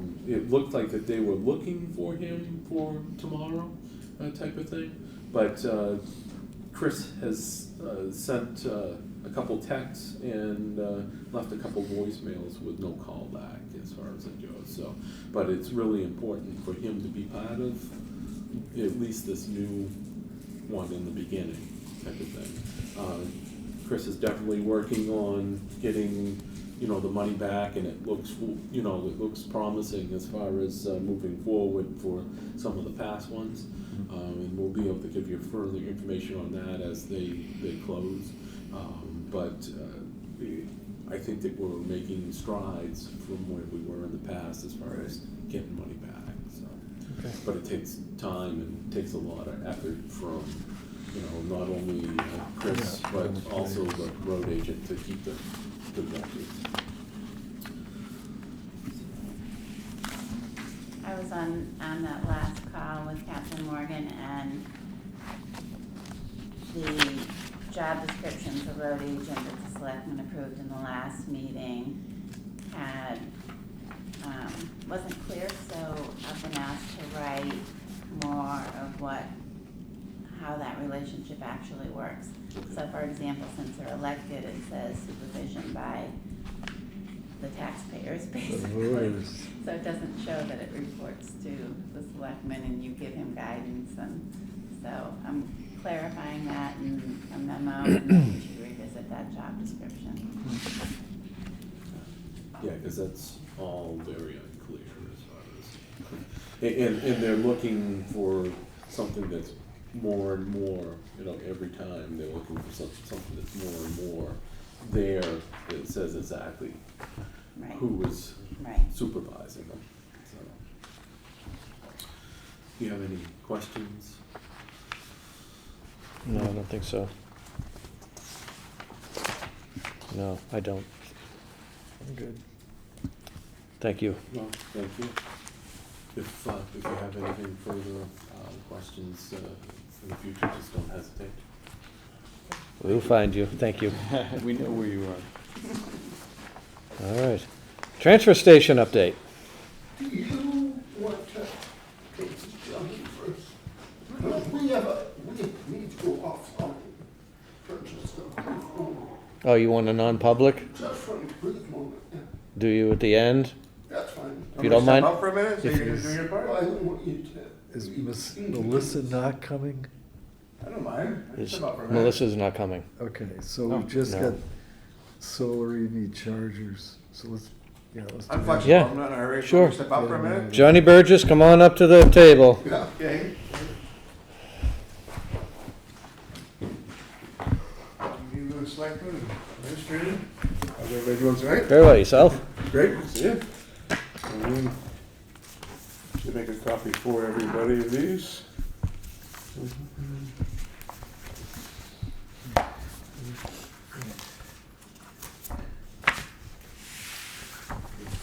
Thank you.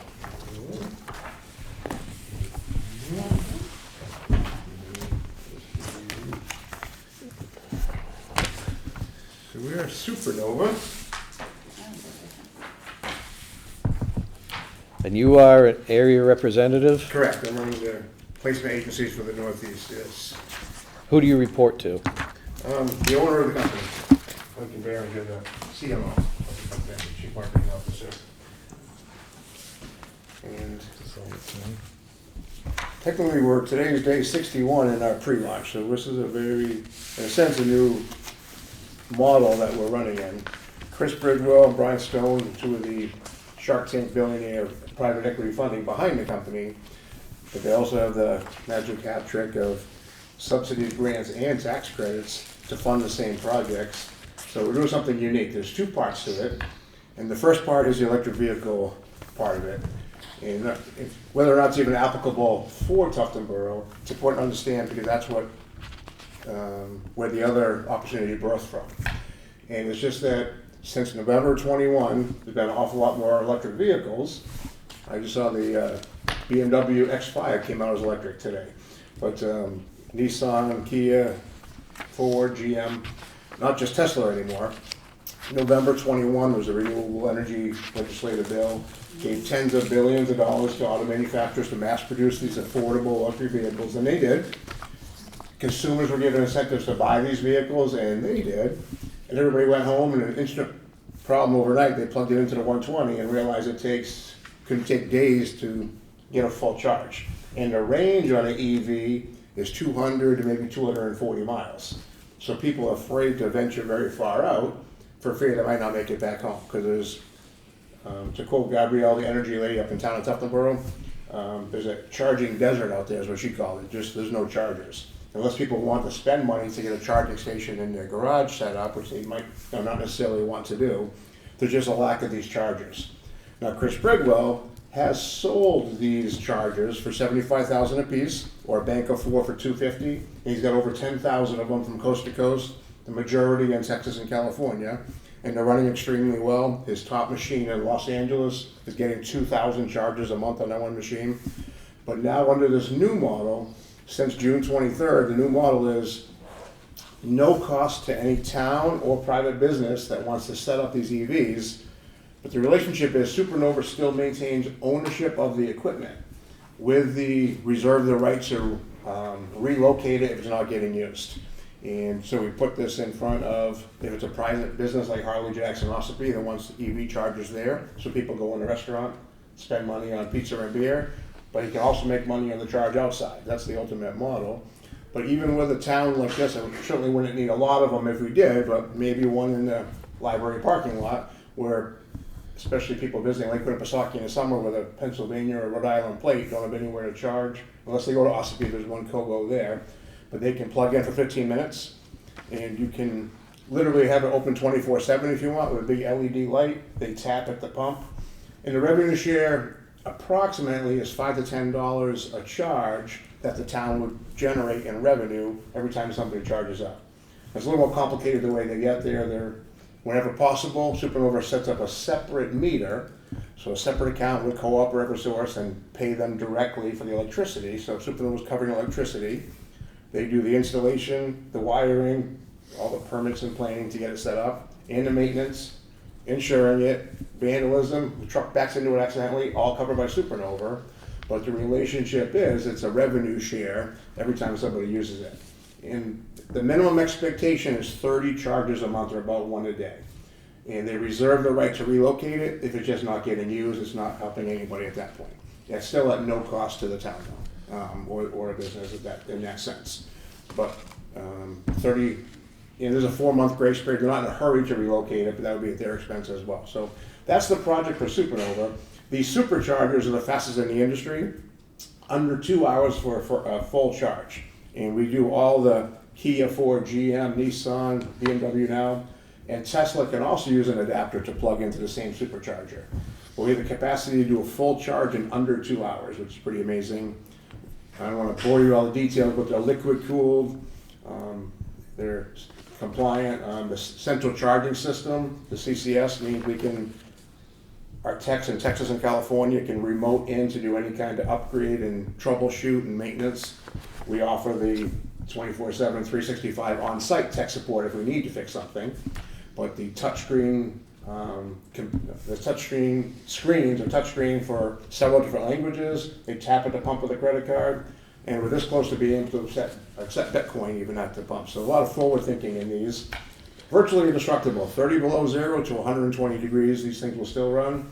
And the Ingress Protocol 65, it can be a dusty desert in Nevada or us having a hurricane here, these things are still fully operational. The app on the phone is what drives people to the charging station. Last week I was on a business trip in Colorado, and in the back of my mind, I remember the lady who rented me the car said, if you don't come back with a full tank, we're gonna charge you $9 a gallon. I had a little time before my flight, I remember that, so I pinged gas station near me, filled up my car and brought it back before I flew home. So same thing with the app on the phone, EV station near me, where can I charge up my phone? That could drive them to the parking lot here if you want to put one in the library, etc.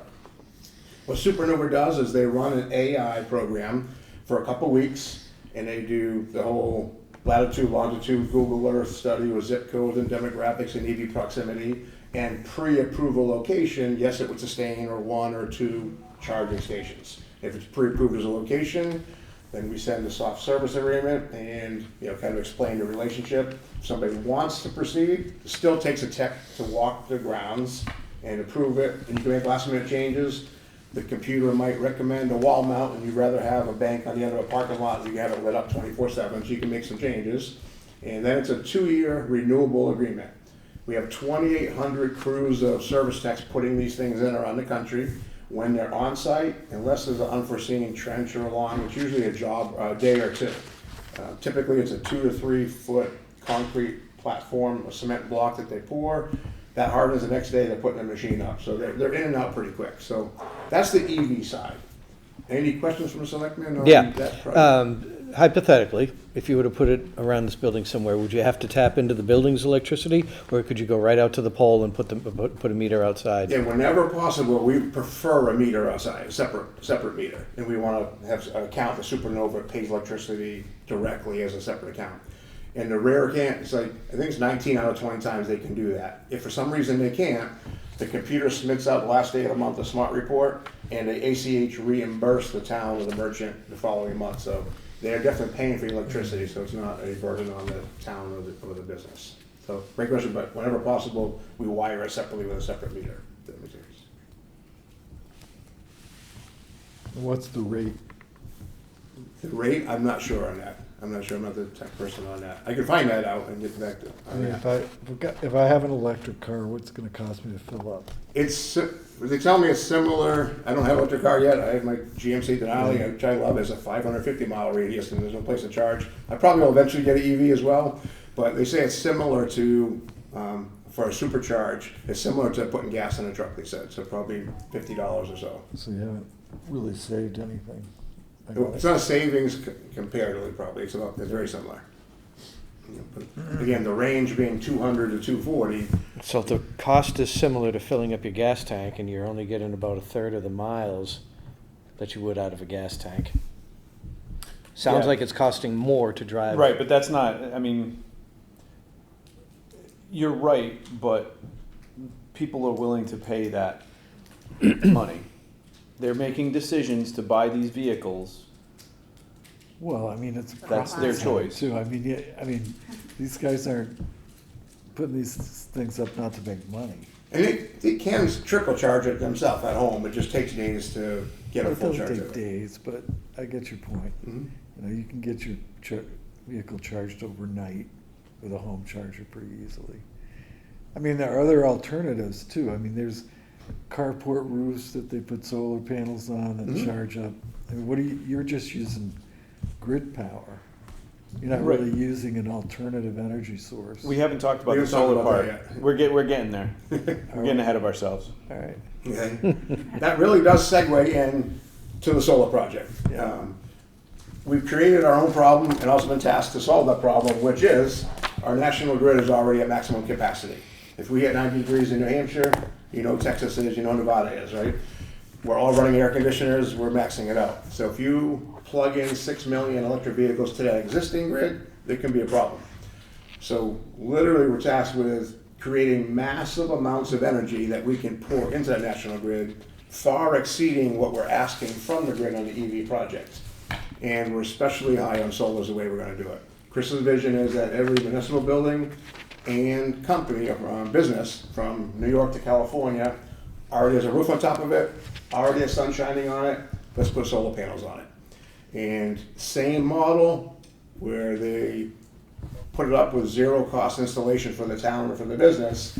They technically own the equipment, but it's a 7-year renewable, no cost maintenance. If we need a new roof to support the panels, they'll put a new roof on it, also covered by the grant.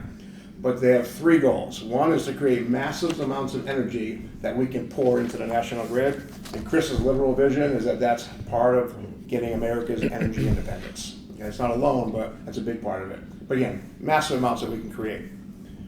2 is to get the cost of electricity for town of Tuftonboro, for example, to net zero. Mine's a very small example, and unfortunately, I did it before I was part of Supernova, but on my county road farmhouse, where we have a little B&B on the end, I put solar up, put a solar panel on my farmhouse, 4,200 square feet.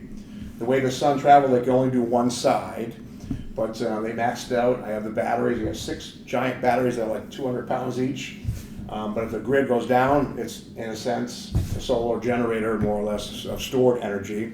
But my end phase report for July, I'm creating way more energy than I asked for from my farm and my B&B, way more.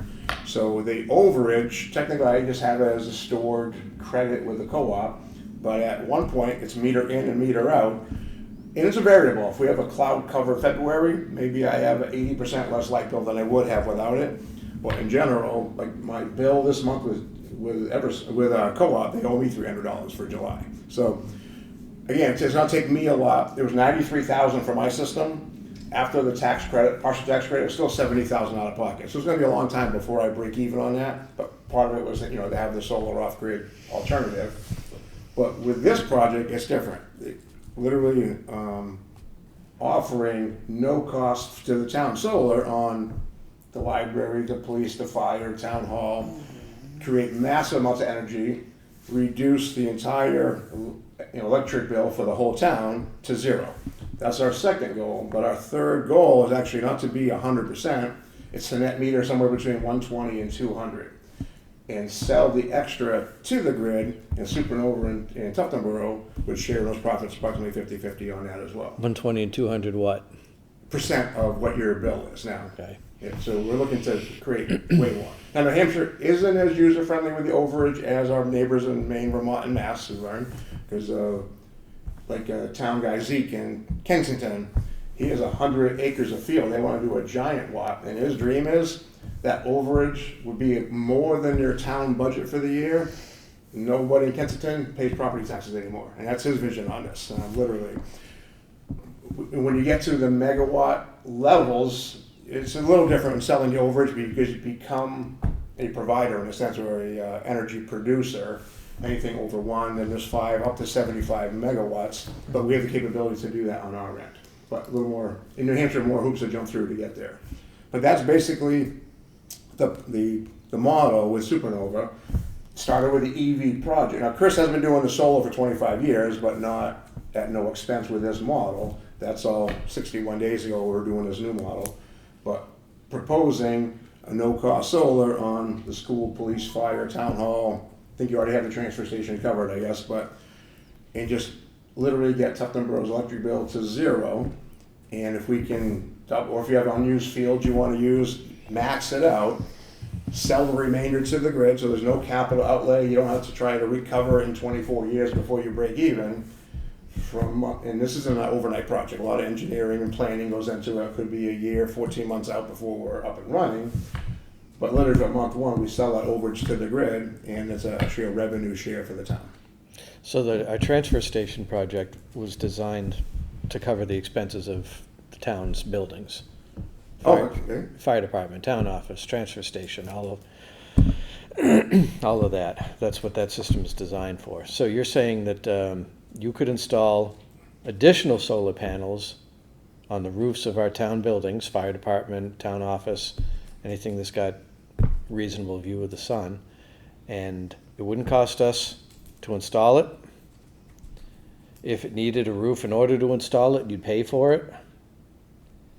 And we'd be revenue sharing. Yes, sir.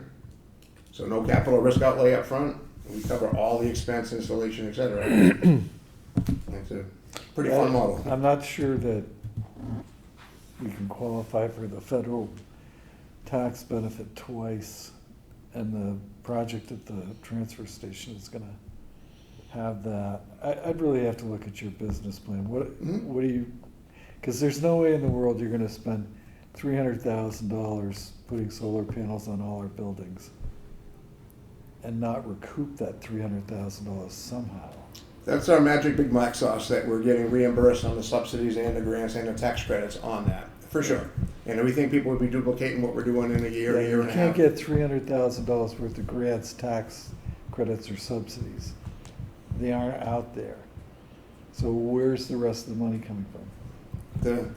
From the billionaire boys that are the private equity behind it as well. They're looking to sell the overage to the grid and create that. So there's definitely private equity in it as well. They're taking whatever tax benefits. I'm sorry? They're taking whatever tax benefits are available. To get reimbursed for the problem. They're like a giant general contractor for this, so they are looking to pour energy in to create energy that supports the EV project. Okay, that is their golden boy, especially the EV project. But at the same time, if we can sell overage, they'll take a job that only 80% covers what that light bill would be. If a restaurant's $4,000 a month, they have exactly enough roof that we can get it down to $3,000 a month. We're still saving them a lot, but we're still adding energy to the grid, helping our big equation. And in that case, as a performing giant general contractor, they're being reimbursed for the work. But in the big sense, yes, they're trying to, their outlay is definitely to sell the overage to the grid, for sure. If you think of it, it's a very spread out generator. It's a giant generator. I got that part. But what you've got is you've got investment bankers from Wall Street deciding to get into a major move into the solar energy business. They don't make major moves for nothing. I mean, there's a reason for that. So there's some sort of profit motive going on or control motive going on. That's all I'm saying.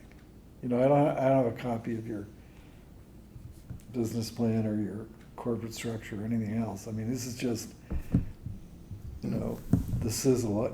I think we'd need to look at the steak before we bought it. Of course. So, But we wouldn't be buying anything, would we? No.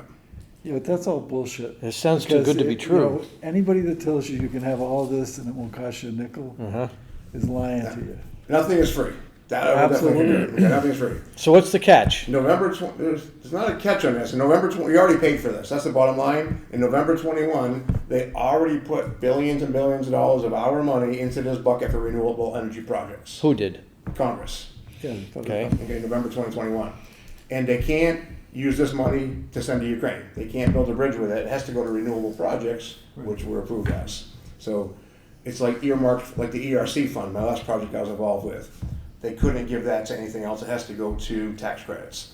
This renewable energy money can only go to renewable energy projects. That's where this, but it's not free. Our taxes are already there. It's already our money that went in this bucket. Okay, so nothing's free. That's for sure. Well, and we're getting $100,000, let's say, assuming $100,000 of that money back on our project that we're doing at the transfer station.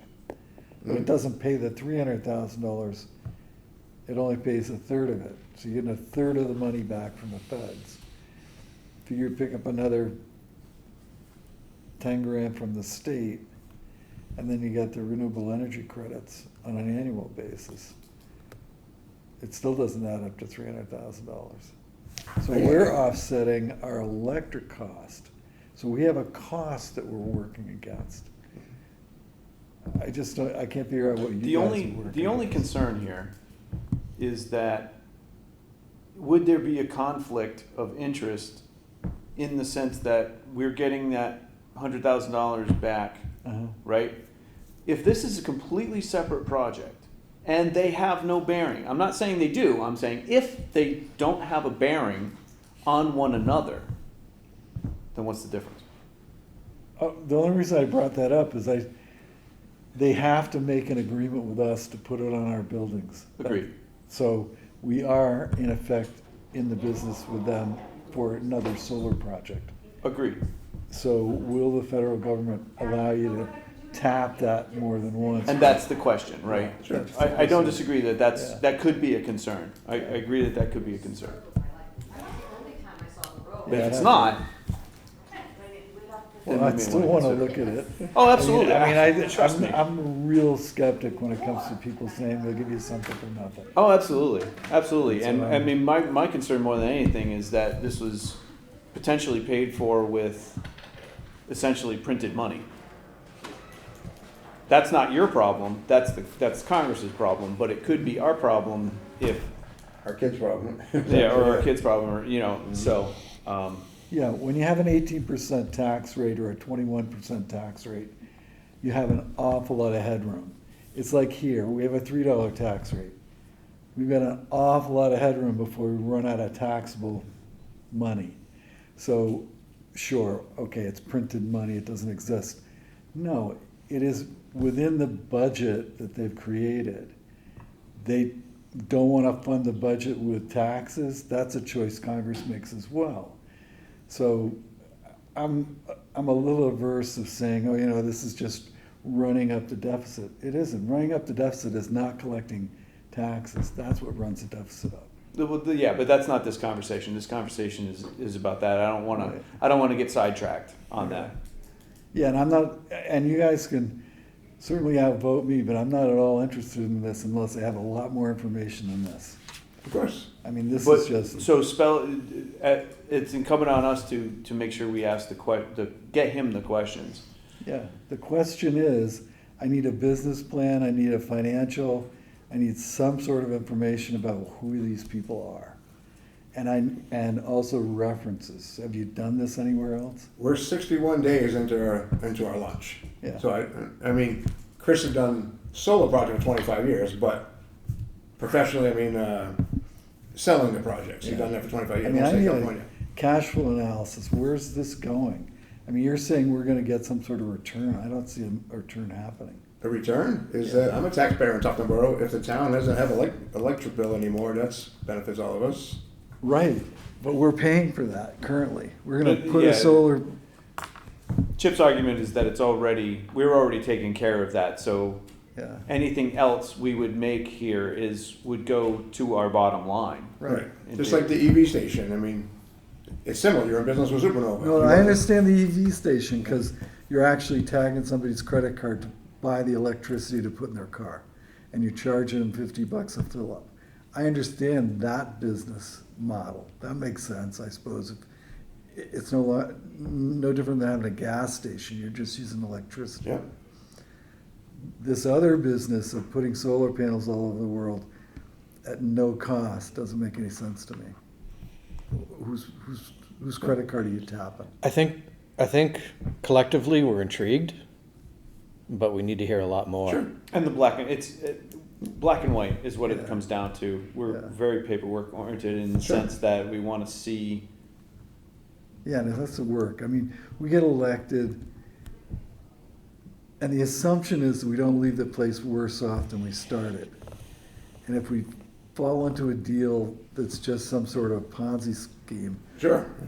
then we've left it worse off than when we started. Well, sure. Like with the EV, like I said, they run the AI report and deem that town could sustain one charging station at the library.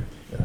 With that, they send a service agreement, and it's all detailed how the relationship works. And if you don't like it, rip it in half. There's no commitment at that point. If you like it, then we proceed to have a tech walk the grounds with you, makes the final decisions, and then we sign another agreement, and then we send actual, Right. a crew. Similar to solar, they would run their AI report. That takes more like 60 days. They run sun patterns, et cetera, in the rooftops, and they measure the whole thing with Google Earth and come back with a service agreement. And then someone from Supernova will go line by line, answer every question you have, much more engineer-minded than I am. I'm just finding locations. And Right. 95% of what I do is private sector. I had a guy today want it in front of 34 Dunkin' Donuts and all of his roofs. So that's more what I'm doing, but I want to offer, I live here, so I want to offer it in the town. So there's, well, great, and you're a taxpayer in town too, which is fantastic. And it makes sense Appreciate it. if they don't have anything going on. I mean, we've already made the commitment to do a solar project, so it's a little different animal than, talking to a franchisee who doesn't have any solar and is trying to get into Sure, that. I understand that. Yeah. Well, this sounds like it sounds too good to be true, for one, but if it is true, it's an opportunity for us to generate revenue, because we're already at the point where we're gonna be paying the electricity for our town electric bill for the town building. So Excellent. this would be an opportunity to generate revenue. Do Absolutely. you agree? Yes, sir. Okay. Yes, sir, that's what it's all about, yeah. So how far can we go for you to sell this project to us without us signing anything? You can go all the way down to the very, very end, and you say, never mind, there's no commitment. I'm just gonna enter whatever you want me to run as preliminary. I'll do the library, the school, and town hall if you want. And Well, you just- can't do the school because we don't own the I don't school. know the school. But you can certainly do the fire department, you can do the town offices, you could probably even do the roof at the transfer station. Okay. Those are the buildings that I think have some real estate on them that, They got the for sunshine panels. on. Let me do that. I'll just put them in and give it like 2 months. We don't forget about you. Might get a generic email, but then when that comes in, then you can decide whatever you want. okay? And then we can run, that's fine. Everything else is Can I ask internal. a question? Yes, Are those EV chargers solar powered, or can you power them by solar? On the actual machine itself, not yet. No. So we couldn't put a power panel up at the town parking lot Or- by the beach. Or David's Put a- store. Put a 4-bay system in, totally operated by solar. Oh, at the Pier 19 beach, is that it? Yeah, so the big parking lot, the town parking lot, if we wanted to put 4 chargers in there for 250,000, can you power them by solar? I think it's a separate project. Yeah, that's, that's not in the purview of how they go into the grid, and Yeah, they're two separate things. right. You've got the chargers and you've got the solar. They offset each other in theory, but that's not how their model is. Yeah, Like if you already have solar on every town building, you could still do EV. Or if you already had EVs here, we could still do solar. 90% of our locations are doing both, but you My can't. point was, power goes, charges with solar, and then any extra, sell it back to the grid. Yeah, I don't think that, you wouldn't be charging in 5 minutes or 10 minutes or 20 minutes. The solar, no, it takes a while, but. Yeah. Yeah. So, And when possible, they also do the backup batteries as part of the project, also, by the way, which is. Have you approached any businesses in town? I have. Yeah, we have Surfside and Bolton Borough. Harley Jack's is very excited about it. And he had heard about the EV. He wanted it for that, really. And, you reach out, about the solar, so he's excited. He's already been approved for both of those. Hertel Storage and Alton. I just saw how many rooftops he had. Did you approach Pier 19? Yes, we did, yeah. I'm talking to Manaz. Yeah, absolutely. She's got a 10,000 square foot roof. She's very excited about this. I didn't know that almost a third of new new pontoon boats coming out are going electric. I had no idea about that. So she's possibly doing an EV on the boat side. So cars can do it. You know where her gas tank is? She's one of the 18 stations on the lake. Keep your feet So- out of the water. So blows my mind that there's a pontoon EV, but it's quite a bit. It's actually a lot of pontoon boats are going that way as well. So yeah, we're going to talk to an awful lot. Hobbs Brewery, they're very excited. They're like those extremely high. So we talked between them and 16 miles south they have the brewery, but Right. you're talking about thousands of dollars a month that they could save on utilities. So they're very excited about that. Wakefield Diner, a little farther down. Yeah, we've talked an awful lot. And you haven't sold any municipalities yet? I mean, we haven't sold. I mean, today's 61. I know. We have signed contracts, I but know. we've talked to a lot of them. Town of Plastow asked us to proceed on all of them. Kensington. Just talked to Sutton today for the first time. Town of Tamworth, not solar yet, but electric vehicles. They're very far along. They had already put the wiring in, so they're very far along on the EV side.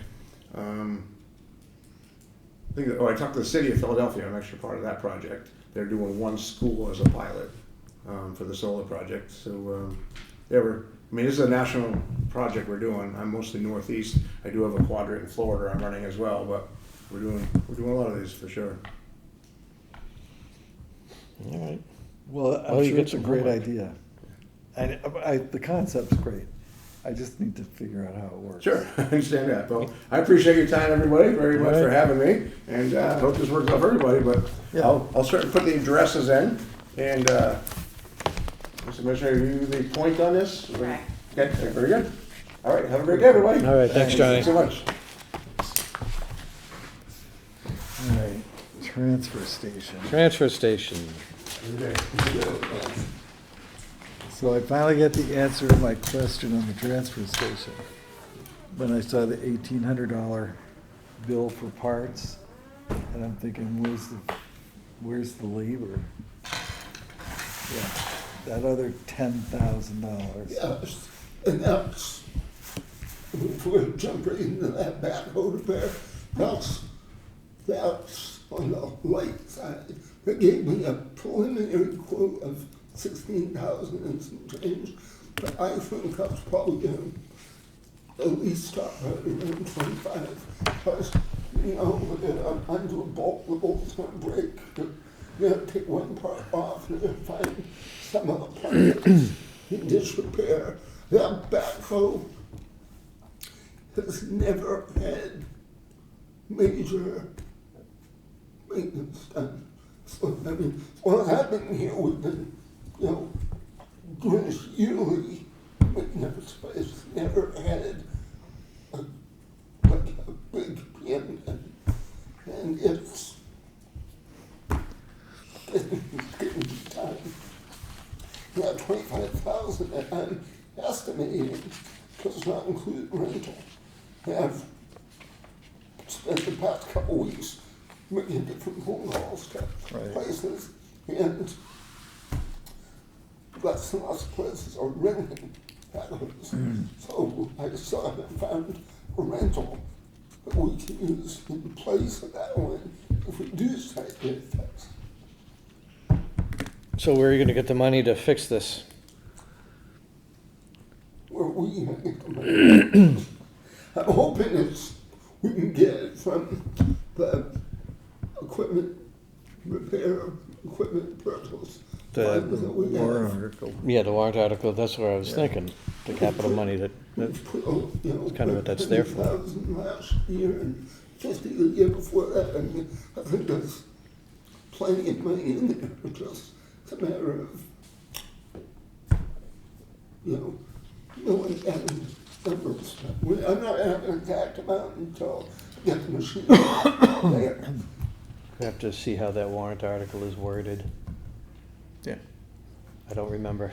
I don't Did remember you if talk it to allows. Coleman at all? I don't remember if it allows for That's the only repair. place that I've found that we might be able to get a Right. machine. Coleman. Bobby Wingate doesn't have them, Cat doesn't have them. I mean, so if we want a bulldozer or if we want a wood chipper, we can get one, but Well, they all have them. What you have to do is you have to say, okay, we're gonna fix our current backhoe, I'm probably gonna buy another one. We need that other one here. yeah, Case Beauregard, who we always done business with, I talked to the guy, point blank, and said, if I ship this machine down there, I had a PO for between $16,000 and $25,000, plus I have to truck it down there. We need something in the interim. We don't rent machines. I know that's partially not true because they lease machines by the week, by the day, by the month. So if worst case scenario, we would just have to find one in the Beauregard system and get it delivered to us. But Yeah. that should be another, I figure $4,000 because it's probably a 2-month rent. So they aren't gonna have this thing fixed overnight. And it's not, you know, we can wait, I mean, sure, we can keep waiting. But, today's Monday, Sunday, yesterday, I was driving the backhoe from the containers to the swap shop to pick up the stuff that they had there. And one of the friend hydraulic lines blew, sprayed it all over somebody's vehicle. And it was just, I was like, what, you know, she was wiping her hands. And I'm like, well, soap and water, and we're really sorry it happened, but luckily I had a hose from the last breakdown. We had 2 extra hoses made. So I had one there that I could put on. But it's just starting to get progressive. So, I mean, that was not really what I was planning on talking about, but we Well, can. let's talk about what you're planning. It's something we need to address, because it's either fix this one and limp it along for, you know, how long it goes, or we need to have a serious discussion about replacing it. You know, I've been just putting it in every year, and this might be, you know, we really have to figure it out. Well, you don't have money enough to replace it currently, No, so you need to limp along until the next town meeting, at which point you should have money enough to replace it. I mean, even if it's just 50 grand, right. so, We probably, yeah, it might be more, we might need more, because whatever we spend at account, textiles will definitely cut into it, but, you know, my position is, if we get this thing fixed and PM'd properly, it'll be a good machine. You know, It may go 2 years, it may go 5 years, you know. But ultimately, you still want to have two machines. You want to have this backhoe and you want to have something bigger for hauling boxes, That right? would be my preference, and we'll have to see how that goes, but, I mean, this machine, we use this machine a lot for stuff that we probably, I mean, shouldn't use it for. Yeah.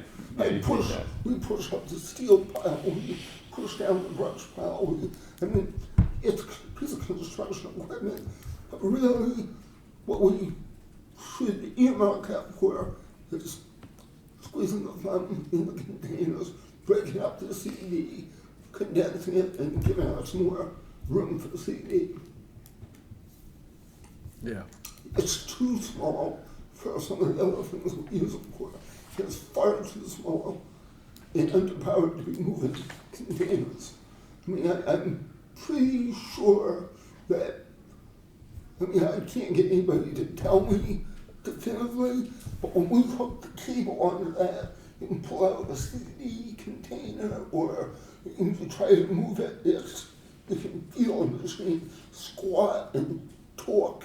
It's not, it isn't designed to be moving 5, 6, 10 containers, 11 ton trash compactors. It's not the machine for that. So that's something that we need to think about. Excuse me, the original warrant article from 23 was capital reserve fund for the purpose of purchasing and equipping equipment for the transfer station. Yeah, we had to change. Purchasing and equipping. Yeah, it's not quite That's repair. not, no. I think that was part of the discussion. I don't know if I was ever rectified for repairs and whatnot, but that was just one other thing that we move on with.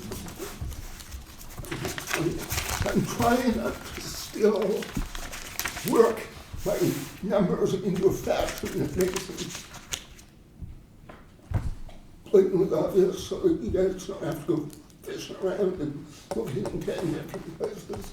So the first CD cost sheet, cost the income sheet, is just construction debris.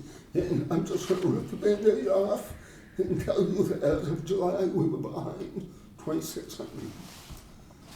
I'm hoping that this month we've had quite a large amount of CD come in this month, and I think we're in close to 13,000, 14,000. So I'm hoping that that 2,600 number is going to come down, you know, maybe to 1,500. I won't know until the end of the month. But you're, From a year perspective, we're still ahead, correct? Now, the cost, where the cost to intake income ratio, we're off, but 2,600, we're behind 2,647. For the month of July? Oh, that's total. so this This column is difference cumulative, or Correct, Oh, correct. you need another line on the bottom okay. that I explains that. understand Okay. You need to work with me on Excel. Yeah. Yeah. This is close, this is better, but Yeah. very important information missing. Total.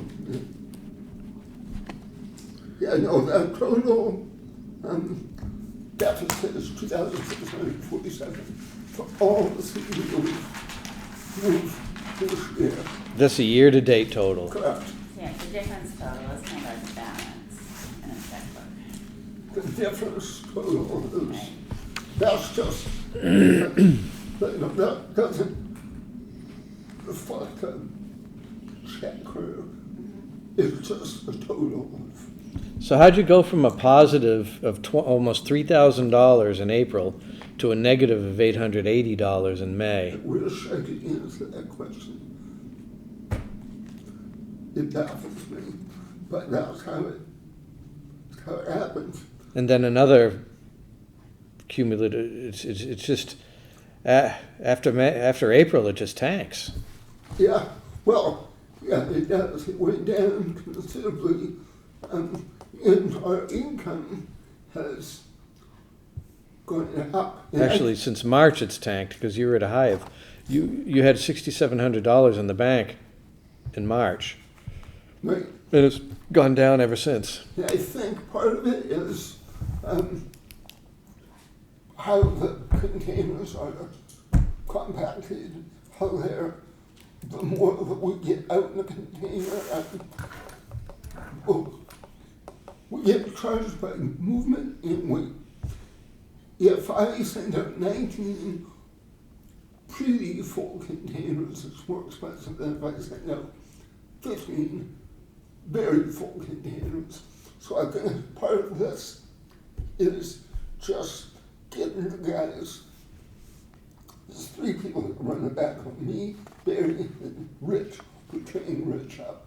He just needs a little more work on how to get those things, to capacity. Because when they look full, they're not full. There's lots of space in them, so we're working on that. I think that's partially part of it. I think the other part of it is the little nickel and dime stuff. People come in with, a mattress. We have a mattress price. We have XYZ pricing. But if somebody comes in with, 4 or 5 2x4s, we charge them $5. It might be a $10. So I think we're behind on that aspect of it. And quite frankly, until we get scales, we're never going to know. We can guess all we want, we can throw numbers out to the public and to the people and say, oh, that's $20, that's $50. But until we sit here and decide, okay, we're putting scales in, we're charging $40 or $18 a pound, however we decide, we don't know. Plus, when you have that established, if you come in with a little trailer with 10 2x4s, you go over the scale, it's X amount of dollars. Somebody comes in with a 5-gallon bucket of tile, go over the scale, it's X amount of dollars.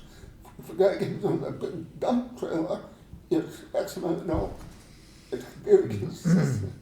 But now it's a guessing game, and we try and do our best, but this is proof right here that we don't always do our best. No, but you gotta figure out where you're losing it from, because you can't.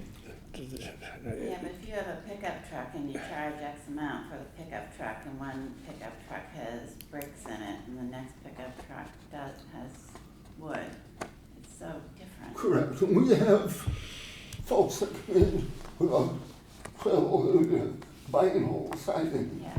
which takes up a lot of space in a container, but doesn't weigh much. So we might end up with a container that's pretty full, but doesn't weigh much in there. So we're not getting the benefit of shipping that container at its maximum. And we try, Your tipping fee will be less, but the transportation charge is the same. correct. Right, you pay the same amount to get it down there. It's whether, if Right. it's not full, you're not It's not utilizing the container. utilizing it for the, Yeah. for the fee, yeah.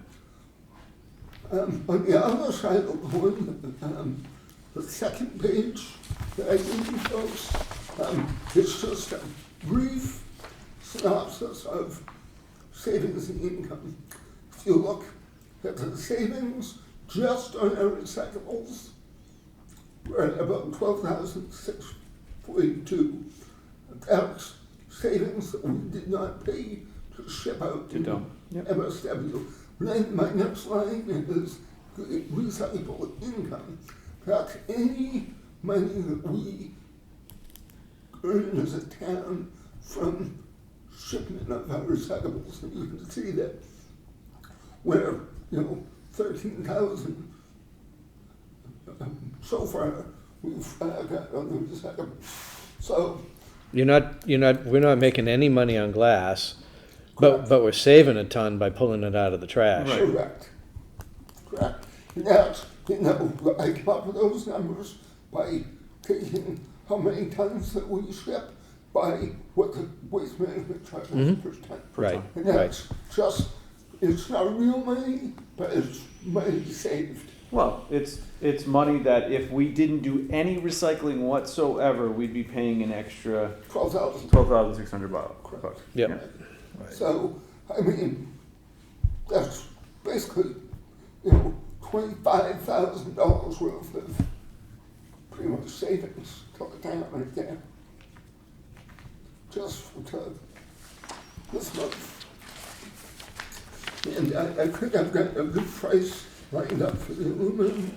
I've got a good price lined up for the I don't see cardboard on here, though. cardboard. You haven't got rid of cardboard yet, or you still holding on Which to one it? you're talking about? Cardboard. Yeah, OCC. OCC. Cardboard. Oh, I'm sorry. Yep. OCC's cardboard? Yep. Okay. So we've done, 46 tons of cardboard to date. You're only, I mean, yeah, the whole, if you dissect the whole thing, as we always want to do, you're seeing these costing about 15% more than it's bringing in. 15%. But then you got 13.7 in recyclable incomes. Yeah, You're still in the black. I mean, a lot better than it was 2 years ago. yeah, that's kind of how I feel. I mean, I'm totally open to suggestions. I've talked to Mr. Reesner, he was at some point in time at a meeting about scrap iron recycling. He has a lot of connections on scrap iron recycling. So I'm looking forward to talking to him about maybe hooking me up with some of his outlets. So the metal pile that we currently have, is just thrown away, or is it Well, recycled? well, Or what? I see we're back to a pile now. We are, unfortunately, and I'm not happy about it, but we were using those kinds of recycling in Gamma.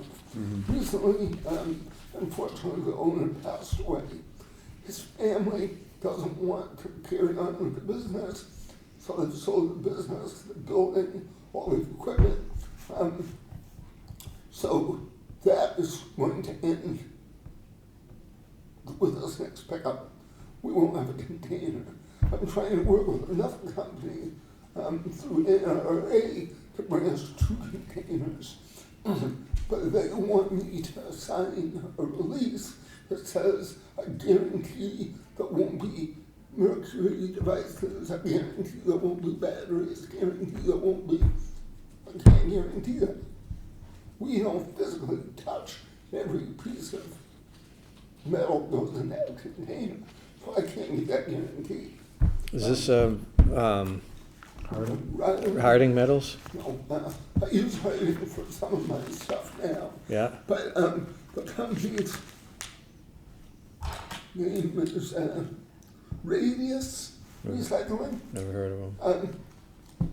So, I mean, and it sounds good on the face, but when if you have a mistake, the first offense is $275. So now you cost. Well, what's the return, Chris? If they're asking for all of these, cleanliness issues, what are they paying in addition to what Danworth was paying? $153 a ton. And what was, A ton of a container is about 4.5 tons. So in my calculations, if we do go with this new company, if I can get them to maybe be a little more lenient on their wording, we should be in somewhere in the range of $200 plus, in the green every container we ship out from now on. North Country was basically a wash. It would charge us, $375 per trip. And deduct whatever we put in the container for the iron. So we were automatically behind, because we were talking, $700 per container to transport it. And when you ended up taking away the money that you were being paid, you were in the negative. So we weren't making any money sending the metal there. As a matter of fact, when I talked to the general manager up there about, containers and where we were going in the future, we owed them $60. And she said, I'm not gonna charge you $60 where the place is shutting down. We'll call it good. I said, oh, that's very nice of you. So I am, but I have been using Berwick metal. Berwick metal has always treated us well, but they have a problem of inconsistency. We call 3, 4, 5 weeks, I might get truck my truck. That's when the metal pile got out of control 2 years ago. Most recently, they came over, took a big semi-load out, have already put them on notice to come back for load number 2. So hopefully we'll get that pile taken care of before it freezes, and we can get back to these containers. I'm just not comfortable yet with the company and what they want for promises that we can give them.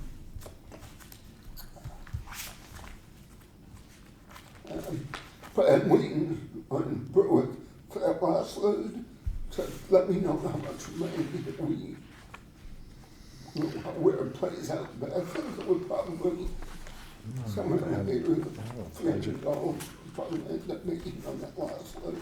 So it was a big semi-load. We'll have to wait and see. I don't have a budget. Your budget? No, I just was trying to track your expenses year to date. Swap shop. I'm just going to keep being done with the swap shop. Lack of training, lots of people coming in and going out, and we're absorbing the cost of disposal of crap, because people are not volunteers at the swap shop. For one reason or another, they're going confrontational, they're getting told, they're taking everything. I've tried to go down and have talks, send my people down.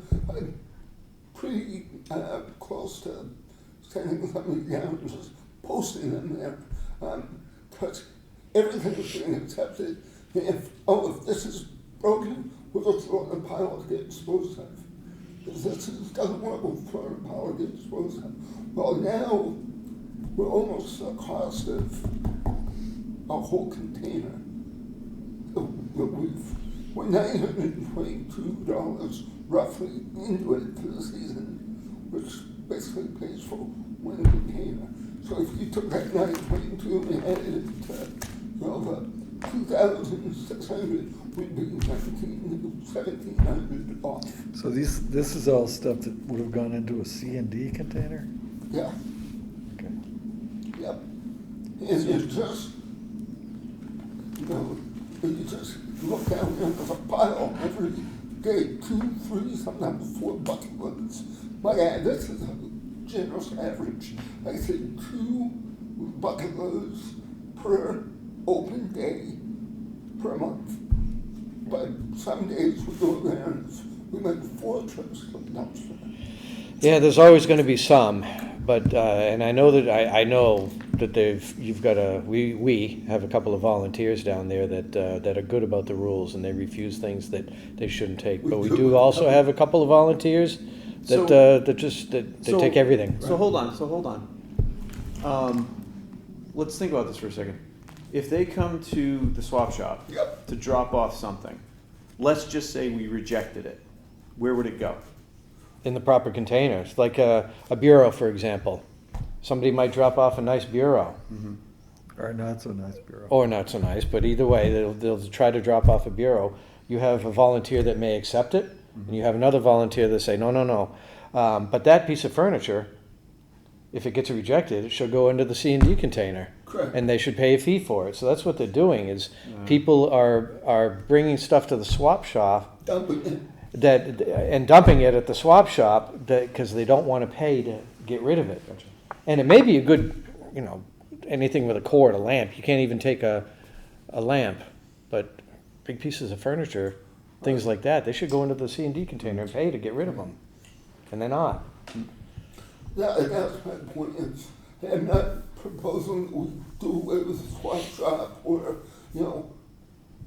man it full time, just in it for the purposes of lost revenue. We're going to have an